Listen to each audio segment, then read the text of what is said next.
ထာဝရဘုရားသည်ကောင်းမြတ်တော်မူ၍ပြည့်တော်ဆင်မြဲတည်တဲ့ကြောင့်ထာဝရဘုရားနာမတော်ကိုရှိစွာချီးမွမ်းပါတယ်ဒီနေ့ညကျွန်တော်တို့နဝရေမိတ်္တာရရဲ့တမန်ကျမ်းစာလေ့လာခြင်းမှုရာအစပြုနိုင်ဖို့ရန်အတွက်ကျွန်တော်လက်ပတ်တော်ကြားပေးချင်ပါတယ်တရားသူကြီးမတ်စာအခန်းကြီး1တရားသူကြီးမတ်စာအခန်းကြီး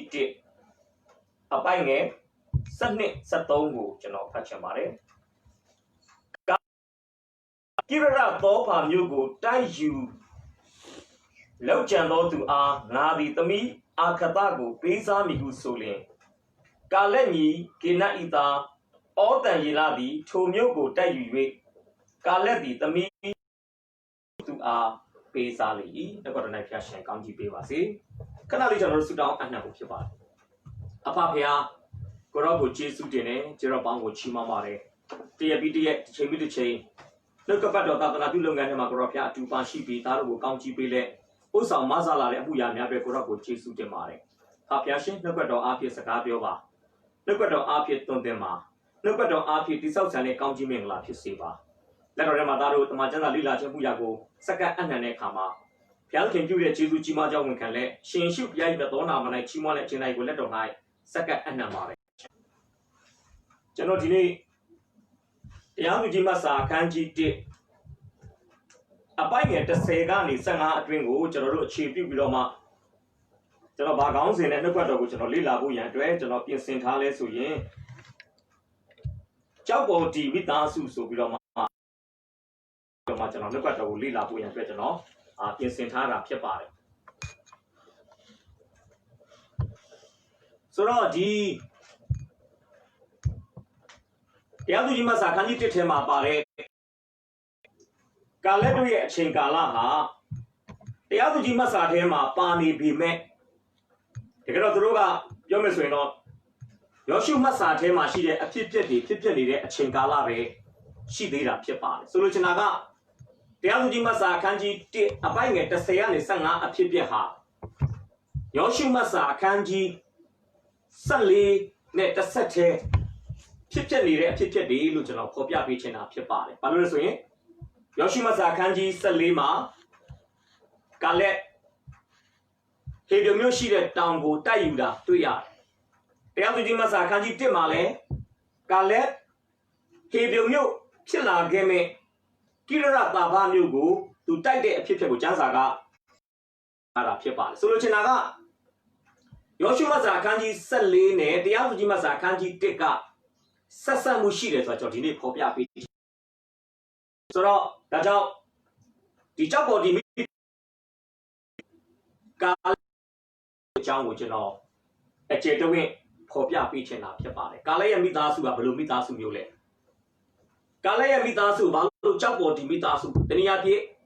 ခိုင်ခန့်တဲ့မိသားစုတည်တက်တဲ့မိသားစုလို့ဘာလို့ပြောနိုင်ရတာလဲဒီ21ရာစုခေတ်မှာရောကျွန်တော်တို့အသင်းတော်ထဲမှာပါဝင်တဲ့မိသားစုတစုချင်းစီရောကာလက်မိသားစုကဲ့သို့ကာလက်မိသားစုနီးတူကြောက်ပေါ်ဒီမိသားစုတွေကမဖြစ်နိုင်ဘူးလားဒီနေ့နှုတ်ကပတ်တော်အားဖြင့်စင်ကြယ်မှုဖြစ်တဲ့နှုတ်ကပတ်တော်အားဖြင့်နှုတ်ကပတ်တော်ထဲမှာပုံသက်တည်ပြထားတဲ့ကာလက်ရဲ့အသက်တာကိုကျွန်တော်တို့အတူယူပြီးတော့မှအသက်တာမှာ21ရာစုမှုတော်ထဲမှာကြောက်ပေါ်တည်တဲ့မိသားစုမြောက်များစွာပေါ်ထွက်လာဖို့ကျွန်တော်ရည်ရွယ်ပြီးတော့မှဒီသင်ခန်းစာကိုကျွန်တော်သင်ကြားတာဖြစ်ပါတယ်ဒါဆိုကြည့်အောင်ဒီနေ့ကျွန်တော်ပေးထားတဲ့အချက်3ချက်မှာကြောက်ပေါ်ဒီမိသားစုမှာရှိတဲ့ဇေယိုက်လက္ခဏာလေးတွေကျွန်တော်လက်လန်းမိသလောက်ပေါ့ကျွန်တော်လေ့လာမိသလောက်ကျွန်တော်ရှာဖွေသလောက်ဘုရားသခင်ကျွန်တော်ဝကျမ်းစာဖတ်တဲ့အခါမှာအလင်းပေးသလောက်ဒီနေ့ကျွန်တော်ဖော်ပြပေးချင်တာဖြစ်ပါတယ်ဟုတ်ပြီစုမှာတွေ့ရတဲ့ပထမဆုံးဇေယိုက်လက္ခဏာကဘာလဲဆိုရင်အမျော်အမြင်ရှိခြင်းဖြစ်ပါဆိုတော့အဲ့ဒါကိုချိဖို့အတွက်ကျွန်တော်ကျမ်းစာဖတ်စီခြင်းနဲ့တရားသူကြီးမှတ်စာအခန်းကြီး1အပိုင်း10ကနေ7အတွင်းကိုကျွန်တော်ဖတ်စီချင်တာဖြစ်ပါတယ်တရားသူကြီးမှတ်စာအခန်းကြီး10ကနေတဖန်ယူဒမျိုးသည်တိရယတာဘအမိအဟောင်းရှိသောပေလိုမျိုး၌ရှိရာသို့ချီသွား၍ရှေရှဲအဟိမန်တာလမဲတို့ကိုလောက်ချန်ကြ၏တဖန်ကိရတေဘအမိဟောင်းရှိသောဒေဗိရမြို့သားတို့ရှိရာသို့ချီပြန်၍ကာလက်ကကိရယတာဖ မျိုးကိုတိုက်ယူလုပ်ကြံသောသူအားငါသည်သမီးအာခတကိုပေးစားမိဟုဆိုလျင် ဟုတ်ပြီခေါင်းစဉ်ကျွန်တော်ရင်လုံးတက်ပေးချင်တယ်ကြောက်ပေါ်တီမိသားစု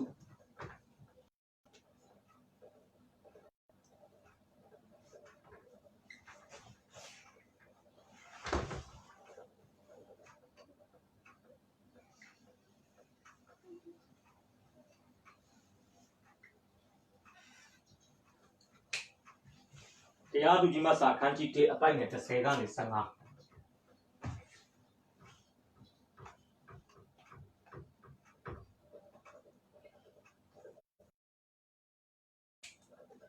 အဲ့ဒီအောက်မှာနံပါတ်1ကအမျော်အမြင်ရှိသောကာလက်လို့ကျွန်တော်ခေါင်းစဉ်တက်ပေးချင်ပါ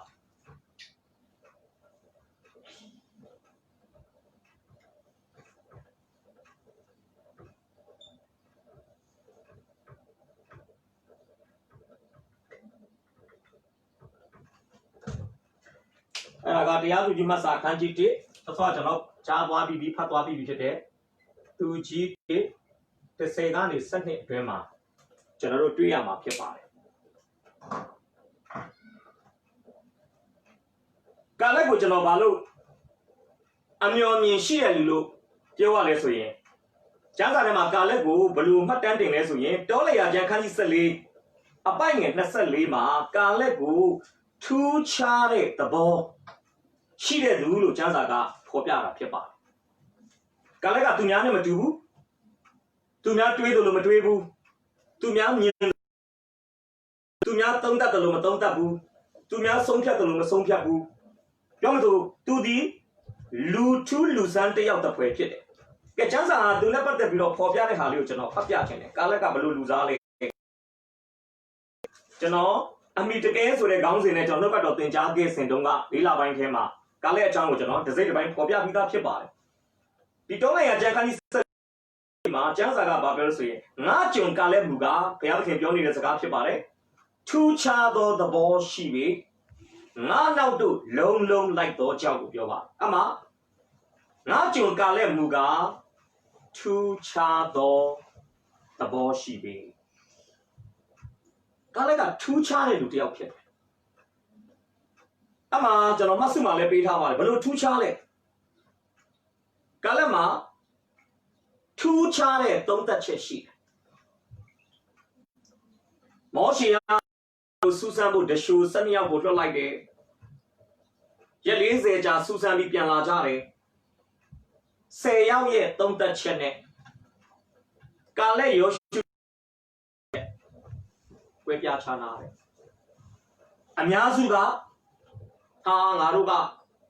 ခန္ဓာပြည်သားတွေအရှိမနှံကောင်ကဲ့သို့ဖြစ်မယ်ငါတို့တော့မတိုက်ရင်ကောင်းမယ်ကောင်းဆောင်တယောက်ကိုတင်မြှောက်ပြီးငါတို့အဲ့ကုတ်တိုင်းပြည်ဝယ်ပြန်လာကောင်းမယ်နဲ့တူတယ်ရဲ့သုံးသက်ချက်ဖြစ်တယ်ကာလက်ကတော့ဘလို့လဲထူးခြားတဲ့သုံးသက်ချက်မျက်မြင်အရာမဟုတ်ဘဲနဲ့အထက်အမြင်အရာသုံးသက်တယ်မျက်မြင်အရာတော့မှန်ပါတယ်ခန္ဓာပြည်သားတွေအရှိမဣသေလလူမျိုးတွေနှံကောင်ကဲ့သို့ဖြစ်ပြီးခန္ဓာမိသားတွေအမြင်မှာလဲသူတို့ဒီနှံကောင်ကဲ့သို့ဖြစ်ပြီးသူတို့အမြင်မှာလဲသူတို့ဒီနှံကောင်ကဲ့သို့ဖြစ်တယ်ဆိုတဲ့အရာဖြစ်တယ်။ဒါပေမဲ့ကာလက်ဒီမျက်မြင်နဲ့မကြည့်ဘဲနဲ့အထက်အမြင်နဲ့ကြည့်တယ်။အထက်အမြင်နဲ့ကြည့်တဲ့အခါမှာဘာတွေ့ရလဲ။ခန္ဓာမိသားတွေဟာသူတို့ရဲ့စားစရာဖြစ်တယ်။ခန္ဓာမိသားတွေမှာအမိတကယ်မရှိဘူး။ငါတို့မှာအမိတကယ်ရှိတယ်။ဒါကြောင့်ကျွန်တော်ဒီမှာပေါ်ပြချင်တာအမျော်မြင်ရှိတဲ့ကာလက်ဟာထူးခြားတဲ့သုံးသက်ချက်ကိုသုံးသက်တဲ့သူဖြစ်တယ်အဲ့ဒါလေးကျွန်တော်ရေးပေးချင်ပါတယ်ထူးခြားတဲ့သုံးသက်ချက်ရှိတယ်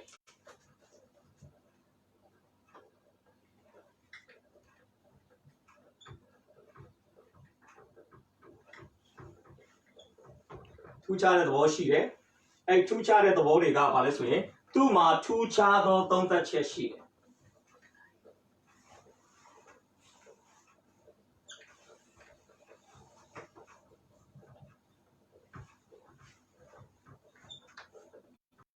အဲ့ဒီသုံးသက်ချက်ကတော့ဘာလဲဆိုရင်မျက်မြင်အရာမဟုတ်ပဲအထက်အမြင်အရာ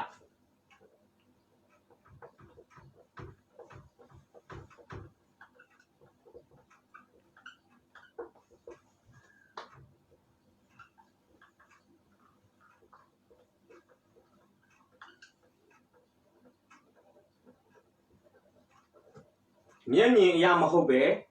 အထက်အမြင်အရာနောက်တစ်ခုကကာလမှာဘာထက်ရှိလဲဆိုရင်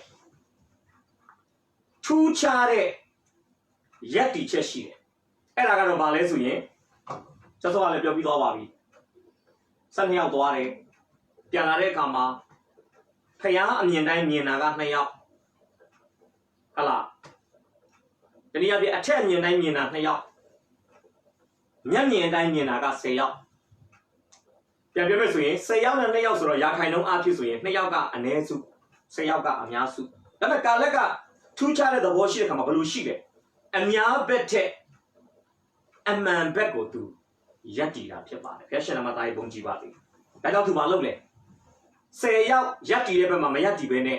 သူနဲ့ယောရှု2ယောက်တီးသန့်ဖျားမြင်တိုင်းမြင်ပြီးဖျားဘက်မှာသူတို့ရက်တည်တယ်ဆိုတာတွေ့ရတယ်ဒါကြောင့်ရေးပေးမယ်ထူးခြားသောရက်တည်ချက်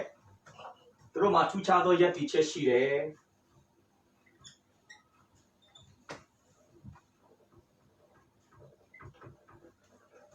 အဲ့ဒါကတော့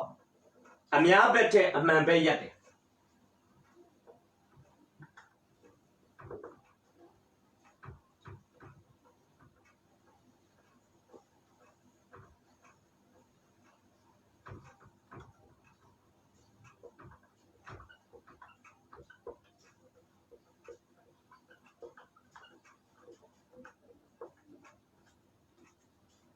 နောက်တစ်ချက်ကထူးခြားသောသုံးသက်ချက်ထူးခြားသောရက်တီချက်ရှိုံတော့မကတတိယမြောက်ကတော့ထူးခြားတဲ့ဥတီချက်ရှိတယ်10ယောက်နဲ့10ယောက်ဘက်ကိုနားယောင်သွားတဲ့ဣသေလလူမျိုးအားလုံးလိုပဲဆိုရတော့မှာပေါ့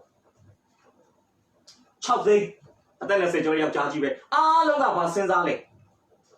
ပြန်မယ်နောက်ကြောင်းပြန်လှည့်မယ်အေးကြောင့်အဲ့ကုတ်တိုင်းပြီးပဲပြန်မယ်ခါနန်ပြီးမသွားတော့ဖျားပို့မဲ့နုနဲ့ပြားရစီးတဲ့ပြီးမသွားတော့ဒါပေမဲ့ထူးခြားတဲ့သဘောရှိတဲ့ကာလကတော့ထူးခြားသောဥတီချက်ငါကတော့နောက်ကြောင်းမပြန်ဘူးရှေ့သို့ပဲငါဘဝမှာနောက်ပြန်လဲဆိုတာမရှိဘူးငါဘဝမှာအရှိကိုပဲတက်လှမ်းမယ်ဆိုတဲ့ရက်တီချက်မျိုးဥတီချက်မျိုးဖြစ်ပါကြောင့်ထူးခြားသောဥတီချက်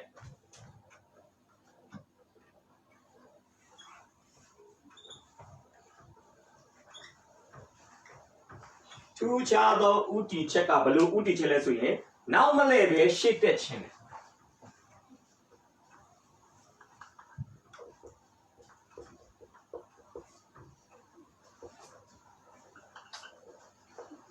နောက်မလဲပဲရှေ့တက်ခြင်းတယ်နံပါတ်4ချက်တစ်ချက်မှာထူးခြားတဲ့လှုပ်ဆောင်ချက်ရှိတယ်အများစုကလူသားတဦးကိုချီးမြှောက်ဖို့စဉ်းစားတဲ့အခါမှာကာလက်နဲ့ယောရှုကတော့ခါနန်ပြည်သားတွေမှာအမိတကယ်မရှိဘူးငါတို့ဘက်မှာဘုရားသခင်ရှိတယ်သူတို့ကငါတို့ရဲ့အတွက်စားစရာပဲဆိုပြီးတော့လူကိုချီးမြှောက်ရမယ်အစားကာလက်နဲ့ယောရှုကဘာလို့ဆိုတော့ဖယားကိုသူတို့ချီးမြှောက်ကြတာဖြစ်ပါတယ်ဘုရားရှင်နာမသားရဲ့ပုံကြည့်ပါစေဒါကြောင့်ကျွန်တော်ရေးပြမယ်ထူးခြားသောလှုပ်ဆောင်ချက်လူသားကိုမချီးမြှောက်ပဲဖယားကိုချီးမြှောက်တယ်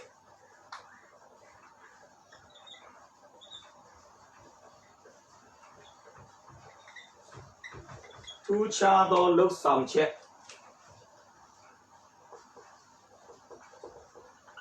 လူသားကိုမချီးမြှောက်ပဲဖယားကို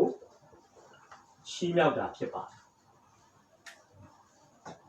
အဲ့ဒီထူးခြားသောသုံးသက်ချက်ထူးခြားသောယက်တီချက်ထူးခြားသောဥတီချက်ထူးခြားသောလှုပ်ဆောင်ချက်ဆိုတဲ့၄ခုကတော့တောလေယာကျမ်းခန်းကြီး14ကိုပိတ်ဆွေဖတ်ရင်အထူးသဖြင့်73 14ပေါ့တောလေယာကျမ်းခန်းကြီး73တောလေယာကျမ်းခန်းကြီး14ကိုဖတ်ရင်အဲ့ဒီ၄ချက်ကိုမိတ်ဆွေတွေ့မှာဖြစ်ပါတယ်ဒါဒီနေ့ကျွန်တော်ပြောမယ်ထူးခြားသောမျှော်မြင်ချက်ပေါ့ထူးခြားသောအမျှော်မြင်ကတော့အခုကျွန်တော်ဒီနေ့လေ့လာမယ်တရားဝင်ကြီးမတ်စာခန်းကြီး1မှာတွေ့ရတာဖြစ်ပါကြောင့်ကျွန်တော်အယောင်မတူတာလေးနဲ့ရေးပြခြင်းတယ်ထူးခြားသောမျှော်မြင်ချက်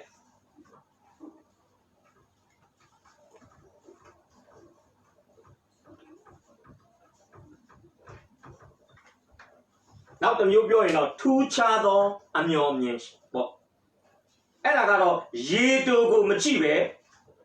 ရေရှည်ကိုကြည့်တာဖြစ်ပါ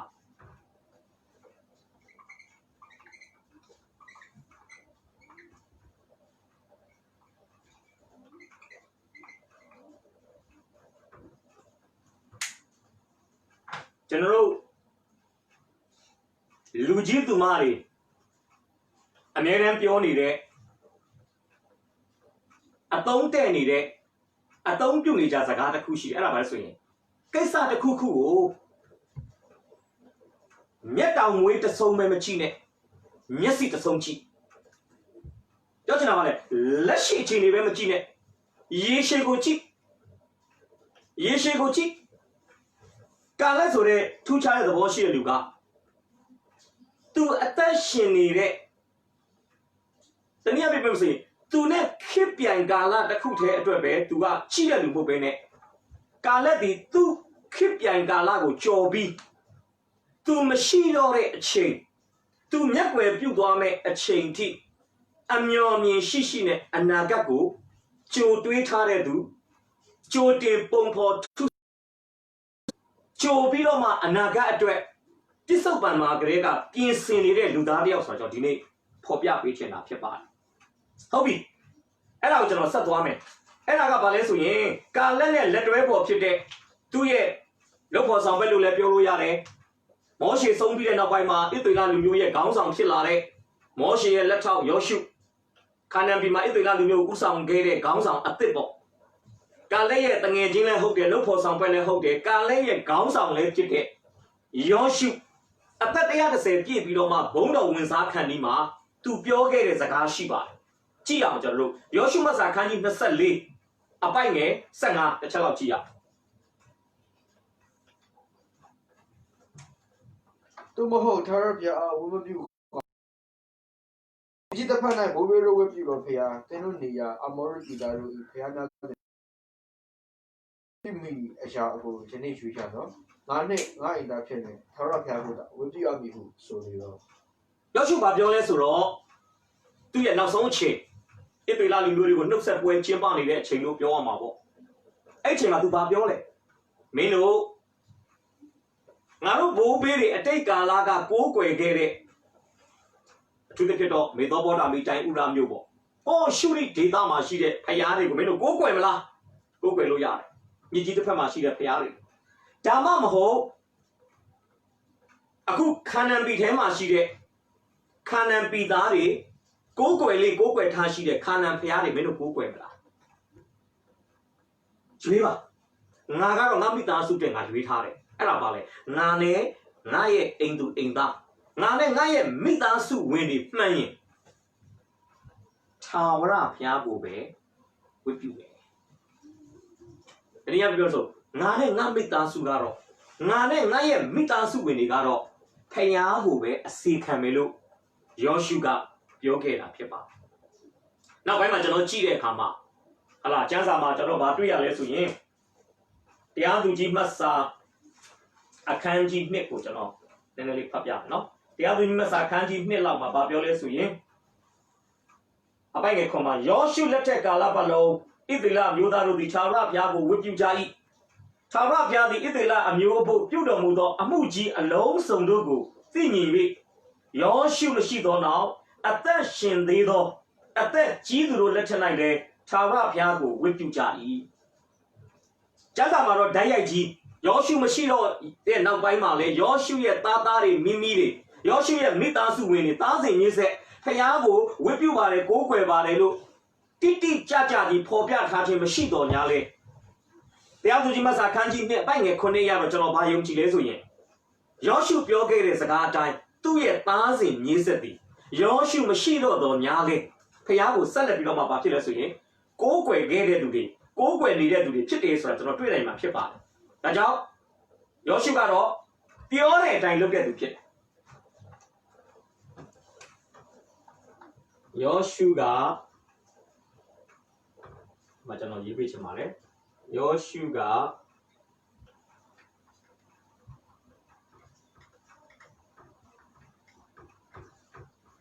ပြောသည့်အတိုင်းလုပ်တယ် ကာလက်ကတော့ယောရှုနဲ့မတူဘူးဗျအဲ့လိုပြောလို့ယောရှုမားတယ်ကာလက်မှန်တယ်ကျွန်တော်ပြောတာမဟုတ်ဘူးကာလက်ရဲ့လှုပ်ဆောင်တဲ့ပုံစံကတရားသူကြီးမဆာခန်းကြီး3ခွန်ရဲ့30များအာရှရာပြင်များကိုဝတ်ပြုတော့ကြောင့်30ထော်ရပြားရဲ့ဝိညာဉ်တော်သည်သူ့အပေါ်သို့တက်ရောက်သဖြင့်သူသည်ဣသရေလအမျိုးကိုအုပ်စိုး၍စစ်ချီလေ၏မေသောဘောဇာမီရှင်တွေရဲ့ကုရှန်ရိရှတိန်ကိုသူ့လက်၌ထော်ရပြားအပ်တော်မူသဖြင့်သူသည်ထိုရှင်ဘုရင်ကိုအောင်လေ၏အနှစ်40တိုင်တိုင်တပြည်လုံးငယ်ပြီးမှကိနအိတာဩတန်ယေလာသည်တည်လေ၏တရားသူကြီးမဆာခန်းကြီး3ခွန်ရဲ့30ရဲ့17ရဲ့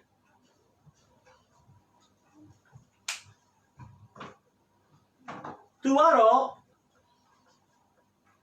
ယောရှုလည်းအမျှော်မြင်ရှိတယ်အနာဂတ်အတွက်အနာဂတ်မျိုးဆက်တွေအတွက်အဲ့ဒါဘာပြောလဲငါနဲ့ငါအိမ်သားဖြစ်ရင်သာရဘုရားကိုဝတ်ပြုမယ်အစေခံတယ်ကာလက်လည်းအနာဂတ်နဲ့ပတ်သက်ပြီးအမျှော်မြင်ရှိတယ်ယောရှုကတော့အမျှော်မြင်ရှိထားတာကိုဗဇက်နဲ့ပြောတဲ့အတိုင်းသူလုပ်တယ်ကာလက်ကတော့ပြောတာမတွေ့ရဘူးကာလက်ကတော့ကျွန်တော်ဘယ်လိုပြီးထားဆိုရင်အလုတ်ဖြစ်ပြောသူကာလက်ကတော့အလုံးနဲ့စကားပြောတဲ့သူဖြစ်တယ်အလုံးဖြစ်ပြောသူ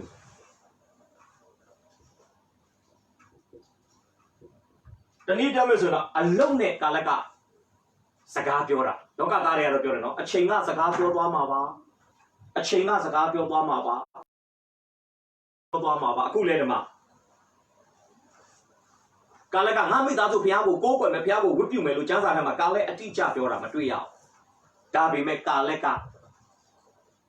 သူ့ရဲ့လှုပ်ဆောင်ချက်နဲ့ကျွန်တော်တို့ကိုပတ်ဝန်းကျင်ကိုသူနဲ့ခေပြိုင်လူသားတွေကိုဘာလို့လဲစကားပြောသွားတဲ့သူတယောက်ဖြစ်တယ်။ဘာလို့လဲသူတမက်အနေနဲ့ရွေးချယ်လိုက်တဲ့သူတမက်အနေနဲ့ရွေးချယ်တဲ့ဆိုကြတဲ့ကသူသမီးရဲ့ယောက်ျားသူသမီးဒီသူတမက်နဲ့ပေါင်းဖော်ပြီးတော့မှကာလက်ရဲ့မြေးတွေဟလာဝေးဖွာလာမယ်တေချာတစ်ခုကအိမ်တော်ဦးစီးဖြစ်လာမယ်သူတမက်ဟာနောက်ပိုင်းမှာဣသေလလူမျိုးရဲ့တရားသူကြီးတယောက်အနေနဲ့ဟလာမှားရင်းနဲ့ကိုးကွယ်မှုပြုနေတဲ့ဂျူးတွေကို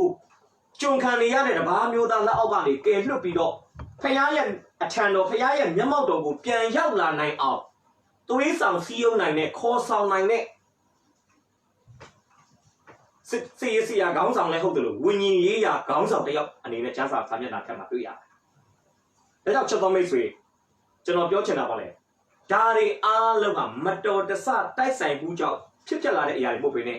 ကာလက်ရဲ့အမျော်အမြင်ရှိ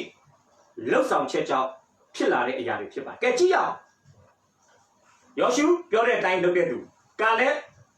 အလုံးနဲ့အလုံးဖြစ်ပြောတဲ့သူကြည့်ရအောင်။ကားပြောတဲ့သူဘာစကားပြောလဲ။သူ့ရဲ့အမျော်မြင်ရှိမှုဘာအမျော်မြင်ရှိတယ်။သူ့တမက်သည်တနည်းအားဖြင့်သူ့ရဲ့သားစဉ်မြေးဆက်ကိုဥဆောင်မဲ့သူ့ရဲ့တမက်သည်ဣသေလလူမျိုးတွေကိုညီရခေါင်းဆောင်တယောက်ဖြစ်လာတာကိုကြည့်ချင်းအဖြစ်ဒီလိုဖြစ်လာမယ်ဆိုတာကိုသူသည်ကြိုတင်ပြီးသူ့ရဲ့မြင်နိုင်စွမ်းမှာသိထားတဲ့အတွက်ကြောင့်ဒီအရာတွေကိုကာလက်ကအမျှော်မြင်ရှိနဲ့ကြိုတင်စီစဉ်ခဲ့တာဖြစ်ပါတယ်ဒါဆိုကြည့်အောင်ကျွန်တော်ရေးပြချင်တယ်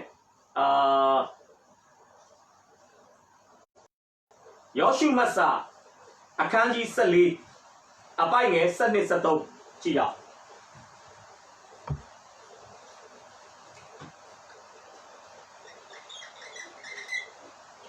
ဟုတ်ပြီပါ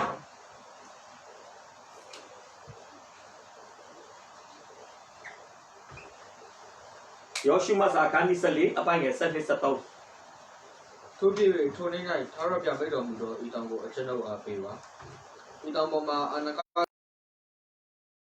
ခံခံတော်လူတို့နှင့်ပြည့်စုံကြောင်းကိုတော့ကောင်းထိုနေ့၌ကိုတော်ဒီကြားရပြီတို့ရတဲ့ထာဝရဘုရားသည်အကျွန်ုပ်နှင့်အတူရှိတော်မူသည်အမိတော်ရှိသည့်အတိုင်းထိုသူတို့ကိုနှင်ထုတ်ခြင်းမှာအကျွန်ုပ်ဆောက်ပြီတို့ကယောရှုသည်ကောင်းကြီးပေး၏ခေတုံပြည်ကိုလည်းဒီဖုန်နာဤတာကာလက်အမွေခံစရာဖို့အပ်ပေးလေကျေးဇူးတင်တယ်ယောရှုမတ်စာအခန်းကြီး14ကိုကျွန်တော်တို့ကြည့်လာတဲ့အခါမှာကာလက်ဒီအသက်ခါနန်ဘီကိုသွားစူးစမ်းတယ် အခုယောရှုမစာကန်းကြီး14ရောက်တဲ့ခါမှာကာလက်ရဲ့အသက်က85နှစ်ဖြစ်နေပြီပြောချင်တာကဘယ်လိုပြောမလဲခန္ဓာဘီကိုစူးစမ်းတဲ့အချိန်ကာလကနေတိုင်းတာမယ်ရေတွက်မယ်ဆိုရင်နောက်ထပ်45နှစ်ကြာနေပြီဒါကာလကဘာဖြစ်လဲဆိုရင်ခန္ဓာဘီကိုစူးစမ်းစင်ကလေးကကိရရတာဘမြို့ရှိခဲ့တဲ့နေရာကိုသူနှစ်သက်တာဖြစ်ပါတယ်အားကြောင့်ခန္ဓာဘီထဲမှာဝင်ပြီးတော့နှစ်45နှစ်ကြာတဲ့အခါမှာဝိညာဉ်ရခေါင်းဆောင်ဖြစ်တဲ့ယောရှုနိုင်ငံရေးခေါင်းဆောင်စည်ရေးခေါင်းဆောင်ဖြစ်တဲ့ယောရှုကိုဘာလာပြောလဲဤတောင်ကိုကျွန်တော်ပေးပါကျွန်တော်သိမ်းပြစေနောက်ဆိုယောရှုရဲ့ကိရရတာဘလို့နာမည်ဟောင်းရှိတဲ့နောက်ပိုင်းမှာနာမည်သစ်ဟေပြုံဖြစ်လာမဲ့တောင်ပေါ်မြို့ကိုသူဘာလို့လဲတိုက်ယူတာဖြစ်ပါတယ်ဆိုတော့ကျွန်တော်ဒီနေ့ပြောချင်တာကာလက်ဒီမိမိကိုယ်တိုင်ရဲရင်မှုမှာပါတဲ့အရာကနှစ်ခုရှိတယ်ဗျ။ကျွန်တော်နားလည်သလောက်ရဲရင်မှုမှာစိတ်အားထက်သန်မှုပါတယ်။ရဲရင်မှုမှာဘာလိုအပ်လဲဆိုရင်လက်ကြောတင်းတာလှုပ်ချင်ကင်ချင်တဲ့စိတ်ဓာတ်လည်းအရေးကြီးတယ်လို့လုံနိုင်ကင်နိုင်စွမ်းလည်းအရေးကြီးတယ်။ကာလက်ဒီခေပြုံမျိုးကိုသိမ်းချင်တဲ့စိတ်ဓာတ်ရေးရာစိတ်အားထက်သန်မှုလည်းရှိတယ်လို့သိမ်းနိုင်တဲ့သိမ်းခဲ့တဲ့စွမ်းဆောင်မှုနဲ့လည်းသူပြေဝတဲ့သူတယောက်ဖြစ်တယ်။ဒါကြောင့်ကာလက်ဒီမိမိကိုယ်တိုင်ရဲရင်တယ်အဲကြောင့်ကိရရတာဘမျိုးကိုသူတိုက်လိုက်တာဖြစ်တယ်။ဒီမှာကျွန်တော်ရေးပြချင်တယ်ကိရရတာဘမျိုးကိုသူတိုက်လိုက်တယ်။တိုက်ပြီးမကြဘူးဗျာ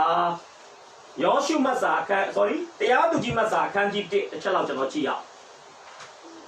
တရားသူကြီးဒုတိယမြို့ကိုတွေ့ရမှာဖြစ်ပါတယ်စောစောကတော့ဖတ်ပြီးသွားပြီးပြန်ဖတ်စီချင်ပါတယ်အပိုင်းငယ်7 7ဖတ်ပေးပါတဖန်ကိရရတောပါမီရှိတော့ရှိအမီဟောင်းရှိတော့ဒေဝိရဆိုသားတို့ရှိရတယ်ရှိတယ်လေကာလကကိရရတောပါမြို့ကိုတိုက်ယူလောက်ကြတော့သူအားငါဒီသမီးအာကနာကိုယူစားမိပြီဆိုနေတယ်ရပြီတိုက်ခဲ့တဲ့ပထမမြို့ကကိရရတာဘမြို့ကိရရတာဘလို့အမီဟောင်းရှိတဲ့ခေပြုံထွင်လာမဲ့မြို့အဲ့မြို့သူတိုက်ကြလိုက်သူ့ရဲ့ရဲစွမ်းတတိရှိမှုနဲ့သိမ့်လိုက်တယ်ကိရရတာဘမြို့ချပြီးနောက်ထပ်တိုက်ရမယ့်မြို့ကဘာလဲဆိုရင်ကိရရတောဖာအမီဟောင်းရှိတဲ့ဒေဝိရမြို့လို့ပြောပါအဲ့မြို့တော့သူကိုယ်တိုင်မတိုက်တော့ဘူးဗျသူကတစ်ချက်ခုတ်နှစ်ချက်ပြသူဘာလုပ်လဲကဲအရှိမရှိတဲ့ကိရရတောဖာမြို့ကိုတိုက်တဲ့သူကိုငါသမီးအာခတနဲ့ပေးစားမယ်ကဲတုံးနဲ့နှစ်ကောင်ဖြစ်တယ်လို့စစ်ပွဲကိုလည်းအနိုင်ယူဖို့ဖြစ်တယ်လို့ဒီစစ်စင်ရေးကနေတဆင့်သူ့ရဲ့အမျော်မြင်ထဲမှာရှိတဲ့တောက်တင်းခိုင်မာတဲ့ခုနပြောတဲ့ကြောက်ပေါ်တည်တဲ့မိသားစုကိုတိဆောက်ဖို့ရအမျော်မြင်ရှိတိဆောက်ဖို့ရအတွက်သမက်လောင်းကိုသူကအဲ့ဒီစစ်ပွဲကနေတဆင့်သူရွေးချယ်တာဖြစ်ပါဆိုတော့ကျွန်တော်ဗာလဲကာလက်ဒီမိမိကိုယ်တိုင်ရဲရင်တည်တာမကရဲရင်သူများကိုသာဝင်စေချင်တဲ့သူဖြစ်တယ်။ဒါပြောမယ်ကာလက်ဒီမိမိကိုယ်တိုင်အမှုတော်ထဲမှာစိတ်အားထက်သန်ရုံသာမကမိမိကဲ့သို့အမှုတော်နဲ့ပတ်သက်ပြီးစိတ်အားထက်သန်မဲ့သူများကိုသာမိသားစုထဲကိုဝင်လာစေခြင်းနဲ့ကာလက်ဒီမိမိကိုယ်တိုင်လက်ကြောတင်းတဲ့သူဖြစ်ရုံသာမကမိမိရဲ့မိသားစုထဲမှာမိမိကဲ့သို့မိမိနီးတူဒါသူကလည်းမြို့တစ်မြို့ကိုတိုက်တယ်။ဟောတန်ရီလာကဘာတိုက်လဲဆိုရင်ကိရရတောဖာမြို့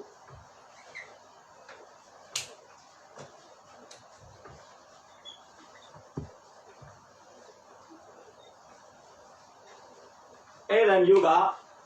ဒေဘိရလို့လည်းအမည်ရှိတယ်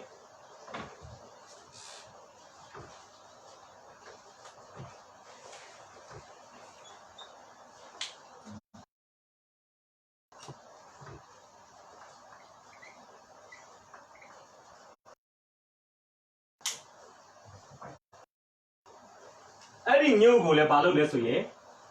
ဩတန်ရီလာကတိုက်တာဖြစ်ပါတယ်။ကျန်းချက်လေးတွေရေးပေးချင်ပါတယ်။ဒီမှာတော့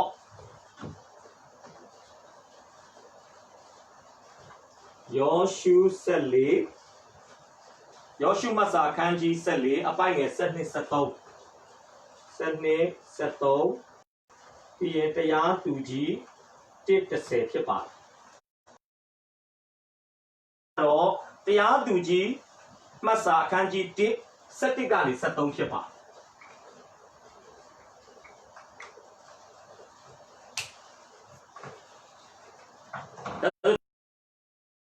ကာလဟာထူးခြားတဲ့သူတစ်ယောက်ဖြစ်တယ်အနာဂတ်နဲ့ပတ်သက်ပြီးအမျှော်မြင်ရှိတယ်ဘာလို့လဲသူမိသားစုရဲ့ဘယ်လိုခေါ်မလဲတောက်တင်းခိုင်မာမှုကိုသူ့လက်ထက်အတွက်ပဲသူမစင်စားဘူးသူဟာမနေ့ကမိသားစုကိုလည်းတိဆောက်တယ်ကာလကယနေ့မိသားစုကိုလည်းတိဆောက်တယ်မနေ့ဖြန်မိသားစုကိုလည်းသူကတိဆောက်ချင်တာဖြစ်ပါတယ်ကျွန်တော်လည်းဒီတိုင်းပဲကျွန်တော်လည်းမနေ့ကအသင်းတော်ကိုတိဆောက်ပြီးတကယ်သူယနေ့အသင်းတော်ကိုလည်းကျွန်တော်တို့တိဆောက်နေတယ်လို့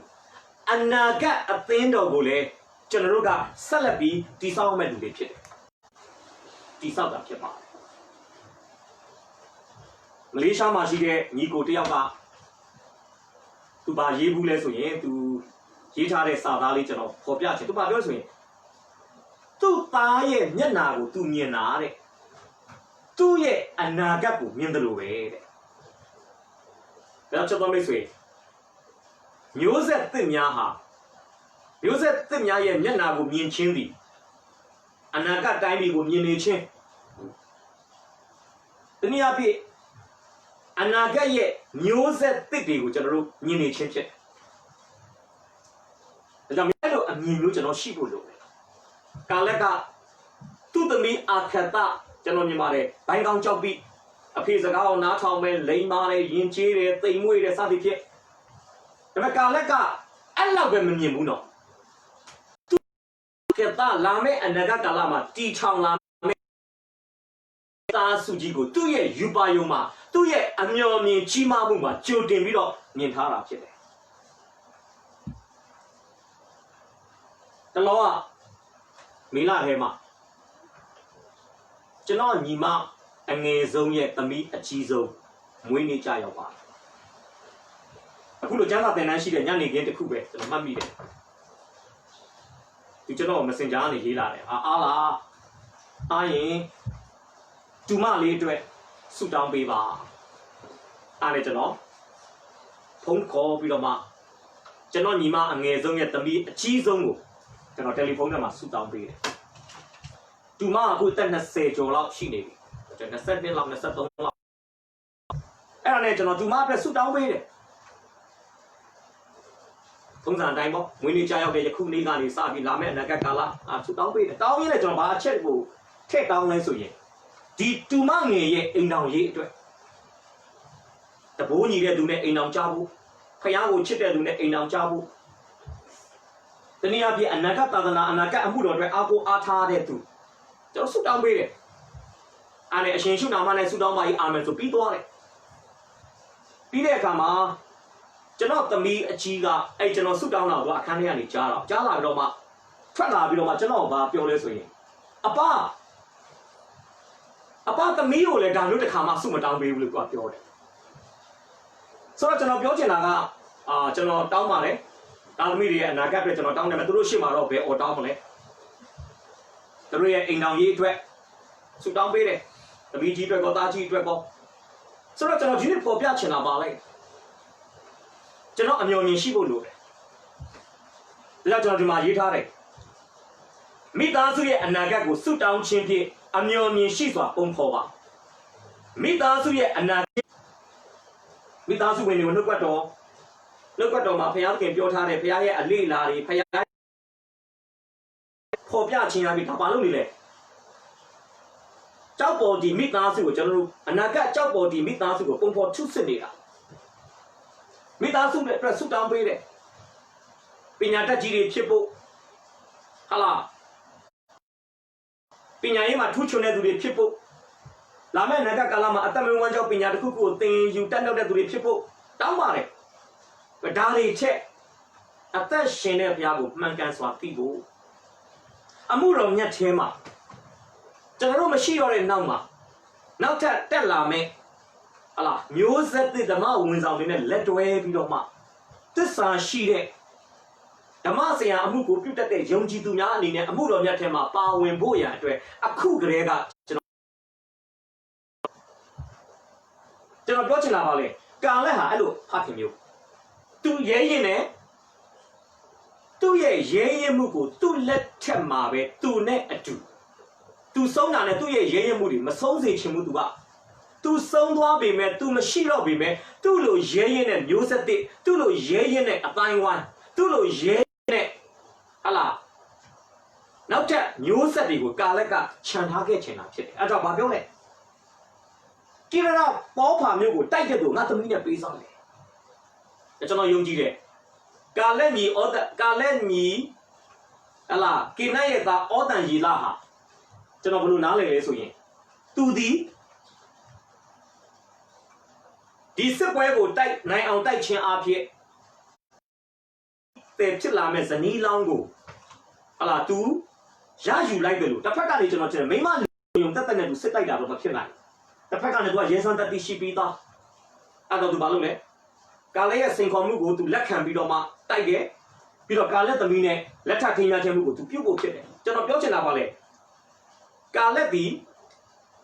爷爷。爷爷钱每个，都也得买，都也打得来皮拉买，都丢了把那说，来生干给他皮的。今天讲到来生啥呀？讲到嘛是的，我爷爷每的地方，讲到来老 generation 个，讲到来不老一代一代的来生干他的嘞。他妈的呀个，前面牛的，谁得包他？那不是吗？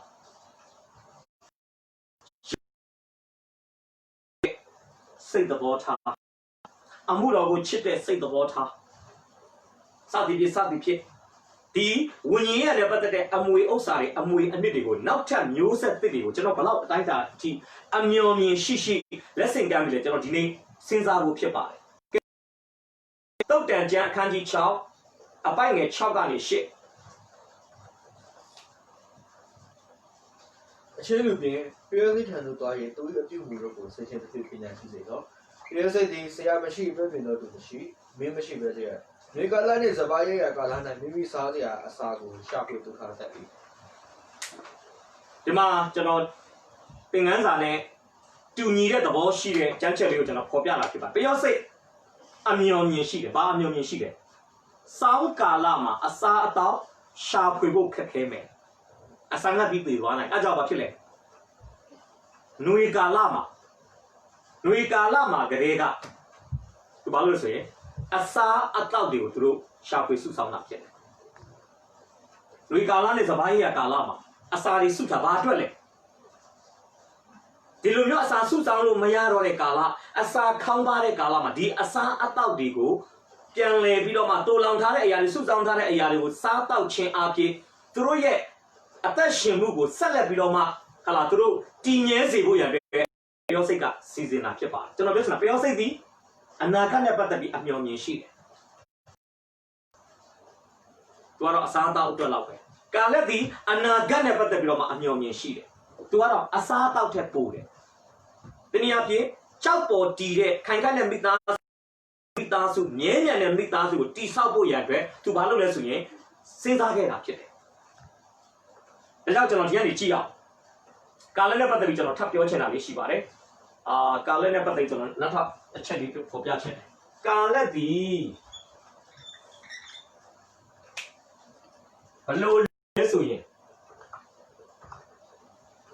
干了的爷爷呢都这样，那就那出门标了吧？啊，在15年以外嘛，当过没有的没有ဖြစ်တဲ့ကိရရပါပါဆိုတဲ့နာမည်ဟောင်းရှိတဲ့ခေပြုံမျိုးကိုဘာလို့လဲတိုက်ယူခဲ့တာဖြစ်ပါတယ်ရဲစွမ်းတတိအပြည့်နဲ့အဲ့ဒါကျွန်တော်တို့ယောရှု14 6ကနေ15မှာတွေ့ရမဖတ်ပါနဲ့တော့6ကနေ15မှာအဲ့ဒီအချက်ကိုကျမ်းစာကအကျေတုံးရဲ့မှတ်တမ်းတင်ထားတယ်အသက်85နှစ်အရွယ်ဣသေလလူမျိုးတွေရဲ့တတ်မှတ်ချက်အရ40က20ကနေ60အထိကစစ်တိုက်လို့ရတဲ့ကာလအသက်20နဲ့60ဆိုတာစစ်မှုထမ်း ဖို့အကောင်းဆုံးအသက်အရွယ်ဖြစ်တယ်ကာလက်ဒီအဲ့ဒီအချိန်ကာလကိုကြော်လွန်တာ15သွား25နှစ်ရှိသွားပြီဒါဘာလို့နိုင်လုံးလဲစစ်တိုက်ဖို့စိတ်အားထက်သန်မှုရှိတယ်လို့စစ်တိုက်ဖို့အတွက်သူ့လက်ကြောတင်းနေတော့မယ်တကယ်လဲသူဟေပြုံဟလာပါပဒေတာကိုသူတိုက်ခိုက်သိမ်းပိုက်ခဲ့တာဖြစ်တယ်ကာလက်ရဲ့ရဲရင်ချင်းအမွေကိုစက်ခံခဲ့တဲ့သူကတော့သူ့သမီးရဲ့ခင်မွန်းတယ်ဖြစ်လာမဲ့သူ့သားသမက်တဲ့အောတန်ရီလာဖြစ်ပါတယ်။မှာကျွန်တော်ရေးပြမယ်အောတန်ရီလာဒီကာလက်ရဲ့ရင်ချင်းအမွေကိုခံတာဖြစ်ပါတယ်။အဲ့ဒါတရားသူကြီး1စနေ73မှာတွေ့ရမှာဖြစ်ပါတယ်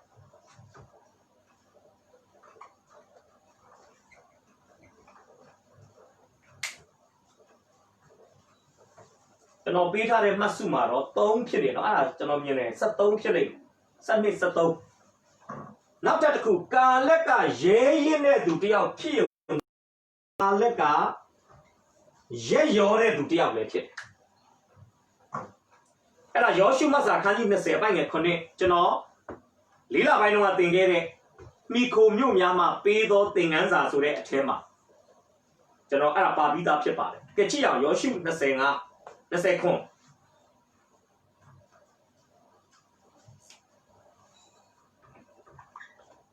ယောရှုမတ်စာခန်းကြီး20အပိုင်ငယ်9သူတို့ဒီဂါလိလဲပြည်နတလီတောင်ပေါ်မှာကီရီရှမြို့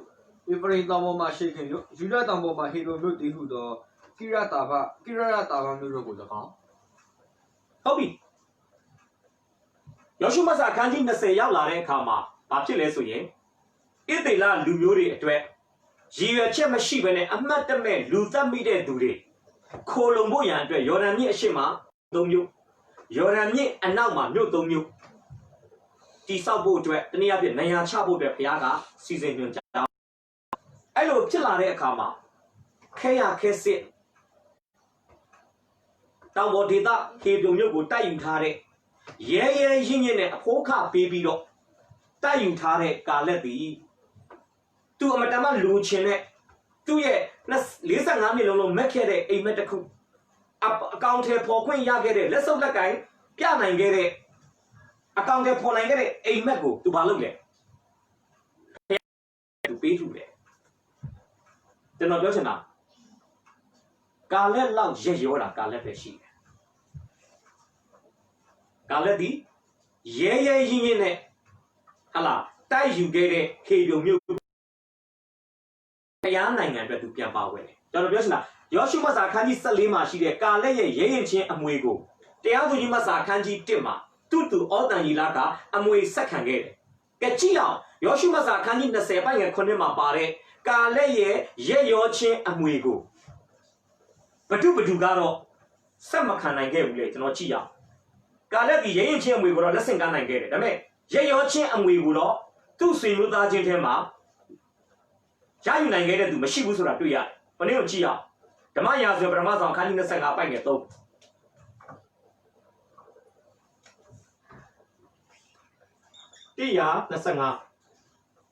125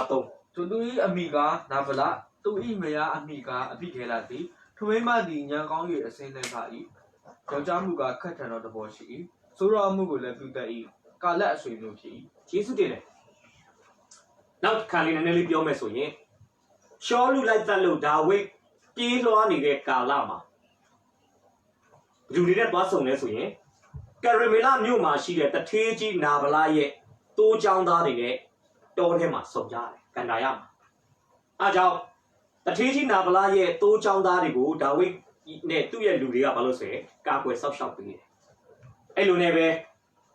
တိုးမွေးညက်မဲ့ရက်ကိုရောက်လာတယ်တိုးမွေးညက်တဲ့ရက်တိုးမွေးညက်တဲ့အချိန်ဆိုတာကတိုးမွေးထားတဲ့တထေးတွေလက်ထဲမှာရွှေတိတဲ့အချိန်ဖြစ်ငွေပေါ်တဲ့အချိန်ပေါ့ဆိုအဲ့လိုငွေပေါ်တဲ့အချိန်မှာဒါဝိဒ်ကဘာလုပ်လဲသူ့လူ10ယောက်ကိုလွှတ်ပြီးတော့မှနာဗလာစီမှာအကူညီတောင်းပါတယ်စာနာရိတ်ခါကြီးပေါ့ကျွန်တော်တို့အကူညီပါအောင်ဒီအခုညက်နေတဲ့တိုးမွေးညက်နေတဲ့တိုးတွေတဲကန်ထဲမှာရှိတဲ့အချိန်မှာတိုးချောင်းသားတွေနဲ့တိုးတွေကိုကျွန်တော်တို့ကတတ်နိုင်သလောက်အကာအကွယ်ပေးခဲ့ပါတယ်အခုကျွန်တော်တို့ စားနေခါလိုအပ်နေတယ်ကျွန်တော်တို့ကိုမဆာပါအောင်ကူညီပါအောင်ကျွန်တော်ပြောချင်တာဒါဝိတ်တောင်းတဲ့နာဗလာအတွက်ဆိုရင်ပပလေးပါနာဗလာမပေးဘူးငါမုံငါရင်ငါအမေသားငါစတိကြီးကိုဘာလို့ဟာလာရှော်လူကိုယခုအချိန်မှာပုံကန်တဲ့ဟာလာတပုံကိုပေးရမလဲပြစ်နစ်ပြန်ပြောတယ်ကြာကျွန်တော်ဒီနေ့ပြောချင်တာပါလေမှတ်တမ်းတင်တဲ့အခါမှာဒီတိုင်းကြီးမှတ်တမ်းတင်သွားတစ်ချက်ပြန်ဖတ်ပေးပါခက်ထန်တဲ့သဘောရှိတယ်15 3သူတို့ရဲ့အမိကနာဗလာသူ၏မယားအမိကအပိကေရသည်ခမိမသည်ညံကောင်းရဲ့အစင်းနဲ့လာ၏ယောက်ျားမူကခက်တဲ့သဘောရှိဆိုတော့အမှုကိုလည်းသိတဲ့ကာလက်အဆွေမျိုးဖြစ်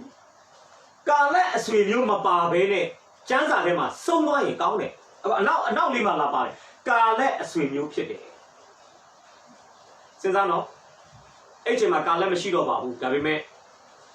ကာလက်ရဲ့ကျွန်တော်ပြောချင်တာကကာလက်ရဲ့အဆွေမျိုးလို့ပြောပြီးမယ်ဘလို့ကာလက်ရဲ့မျိုးဆက်ကနေဓာတ်ရိုက်ဆင်းသက်လာတဲ့အုပ်စုမဟုတ်ပဲနဲ့2 ဝန်းခွဲတို့3 ဝန်းခွဲတို့ဒါမှမဟုတ်လူမျိုးတူတာမျိုးကိုကျွန်တော်ဆိုလိုတာဒီရဲရင်ချင်းအမွေကိုသူ့တူကိုလက်ဆင့်ကမ်းနိုင်ပေမဲ့ကာလက်ရဲ့ရဲရချင်းအမွေကိုတော့သူ့ရဲ့သားစဉ်မြေးဆက်ထဲကနောက်ပိုင်းမှာပေါ်လာတဲ့ကာလက်ရဲ့အဆွေမျိုးဖြစ်တဲ့လူမျိုးတူတာလည်းဖြစ်နိုင်တယ်ဒေသတူတာလည်းဖြစ်နိုင်တယ်တကယ်အမျိုးအရင်ခောက်တော့မဖြစ်နိုင်ဘူး။အဲ့ရမဟုတ်ပဲနဲ့ဆွေမျိုးနိစ္စတော်စတဲ့အထဲကတူးဖြစ်တဲ့နာဗလာကတော့ဘာဖြစ်ဆိုရင်ကစီနဲတဲ့သူမရက်ရောတဲ့သူတယောက်ဖြစ်။ချက်တော်မေးဆွေဘိုးဘေးတွေထားခဲ့တဲ့ဝိညာဉ်ရအမွေအနှစ်တွေကိုနောင်ငါမျိုးဆက်ဖြစ်တဲ့ကျွန်တော်တို့က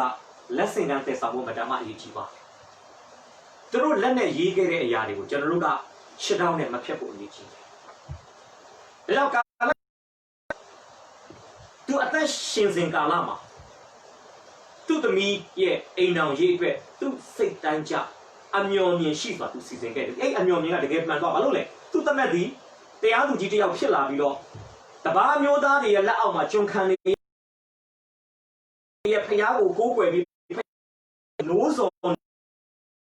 လူမျိုးတွေကိုဘာလို့လဲဆိုရင်ရန်သူရဲ့ကျွန်ပြုရာကနေကယ်နှုတ်ပြီးတော့မှလွတ်ငင်းချမ်းသာရာနေပယ်ကိုခေါ်ဆောင်နိုင်အောင်တော့မကအသက်ရှင်တဲ့ဘုရားကိုပြန်လဲကိုးကွယ်တဲ့လူမျိုးတစ်မျိုးပြန်ဖြစ်လာဖို့အတွက်စွမ်းဆောင်နိုင်ခဲ့ဆိုတာတွေ့ရတယ်။ဒါကြောင့်ကျွန်တော်ပထမဆုံးတစ်ချက်ကိုကျွန်တော်အဆုံးသတ်မယ်။ကြောက်ပေါ်ဒီမိသားစုထဲမှာရှိတဲ့ကြောက်ပေါ်ဒီမိသားစုကိုတီထောင်ခဲ့တဲ့ဖခင်ဖြစ်တဲ့ကာလက်ဟာတော်အမြင်ရှိတဲ့ရေတို့ကိုပဲမကြည့်ဘူးဗျရေရှည်ကိုကြည့်တယ်အင်္ဂလန်နိုင်ငံဒီ Premier League ဘောလုံးအသင်းတွေထဲမှာကျွန်တော်အမတန်မှနှစ်သက်တဲ့ဘောလုံးအသင်းရှိပါတယ်အဲ့ဒါကတော့ Man U ဖြစ်ပါတယ်ကျွန်တော်နှစ်သက်ခဲ့စဉ်အသင်းကတကယ်တော်တယ်ဗျ Premier League မှာလည်းသူ Champion ဖြစ်တယ် Champion League မှာလည်း Champion ဖြစ်တယ်စသည်ဖြစ်တော်တဲ့အသင်းသတင်းဖြစ်တယ်အဲ့တော့နီးပြကဖောက်ကူးဆန်ဒါမဲ့ဘောလုံးဂျာနယ်တွေမှာပြောလဲတနေ့ကျရင်မန်ယူဟာအယောင်နဲ့အရိပ်ပဲကြံတော့မယ်ဘာလို့လဲဆိုရင်မန်ယူအသင်းဟာမနေ့ပြန်မန်ယူကိုမတီဆောက်ပဲနဲ့ယနေ့မန်ယူကိုပဲတီဆောက်ဘောလုံးသတင်းဝေဖန်သူတွေသုံးသပ်တာကတော့ဖောက်ကူးဆန်သည်သူ့လက်ထက်မှာနာမည်ကောင်းရမယ်သူ့လက်ထက်မှာအောင်မြင်တဲ့အသင်းကိုပဲသူကတိဆောက်ခဲ့တဲ့သူဖြစ်တယ်လို့တချို့ကပြောကြပြောတဲ့ဟာအခုမှန်တယ်လို့ဖြစ်သွားတယ်ဗျသူမရှိတဲ့နောက်ပိုင်းသူအနားယူပြီးရဲ့နောက်ပိုင်းမန်ယူအသင်းကိုနီးပြအသစ်တွေကင်တွယ်လာတာအခုဆိုချန်ပီယံလိချန်ပီယံဖြစ်ဖို့မပြောနဲ့ပရီးမီးယားလိချန်ပီယံဖြစ်ဖို့မပြောနဲ့ကျွန်တော်မြင်ပါတယ်တန်းစင်းစုံထဲမရောက်ဖို့ရုန်းကန်နေရတဲ့အနေထားကျွန်တော်သားကြီးကမန်ယူပွဲကိုအရန်ကြိုက်တယ်အခုနောက်ပိုင်းကြည့်လို့မကြည့်တော့ဘူး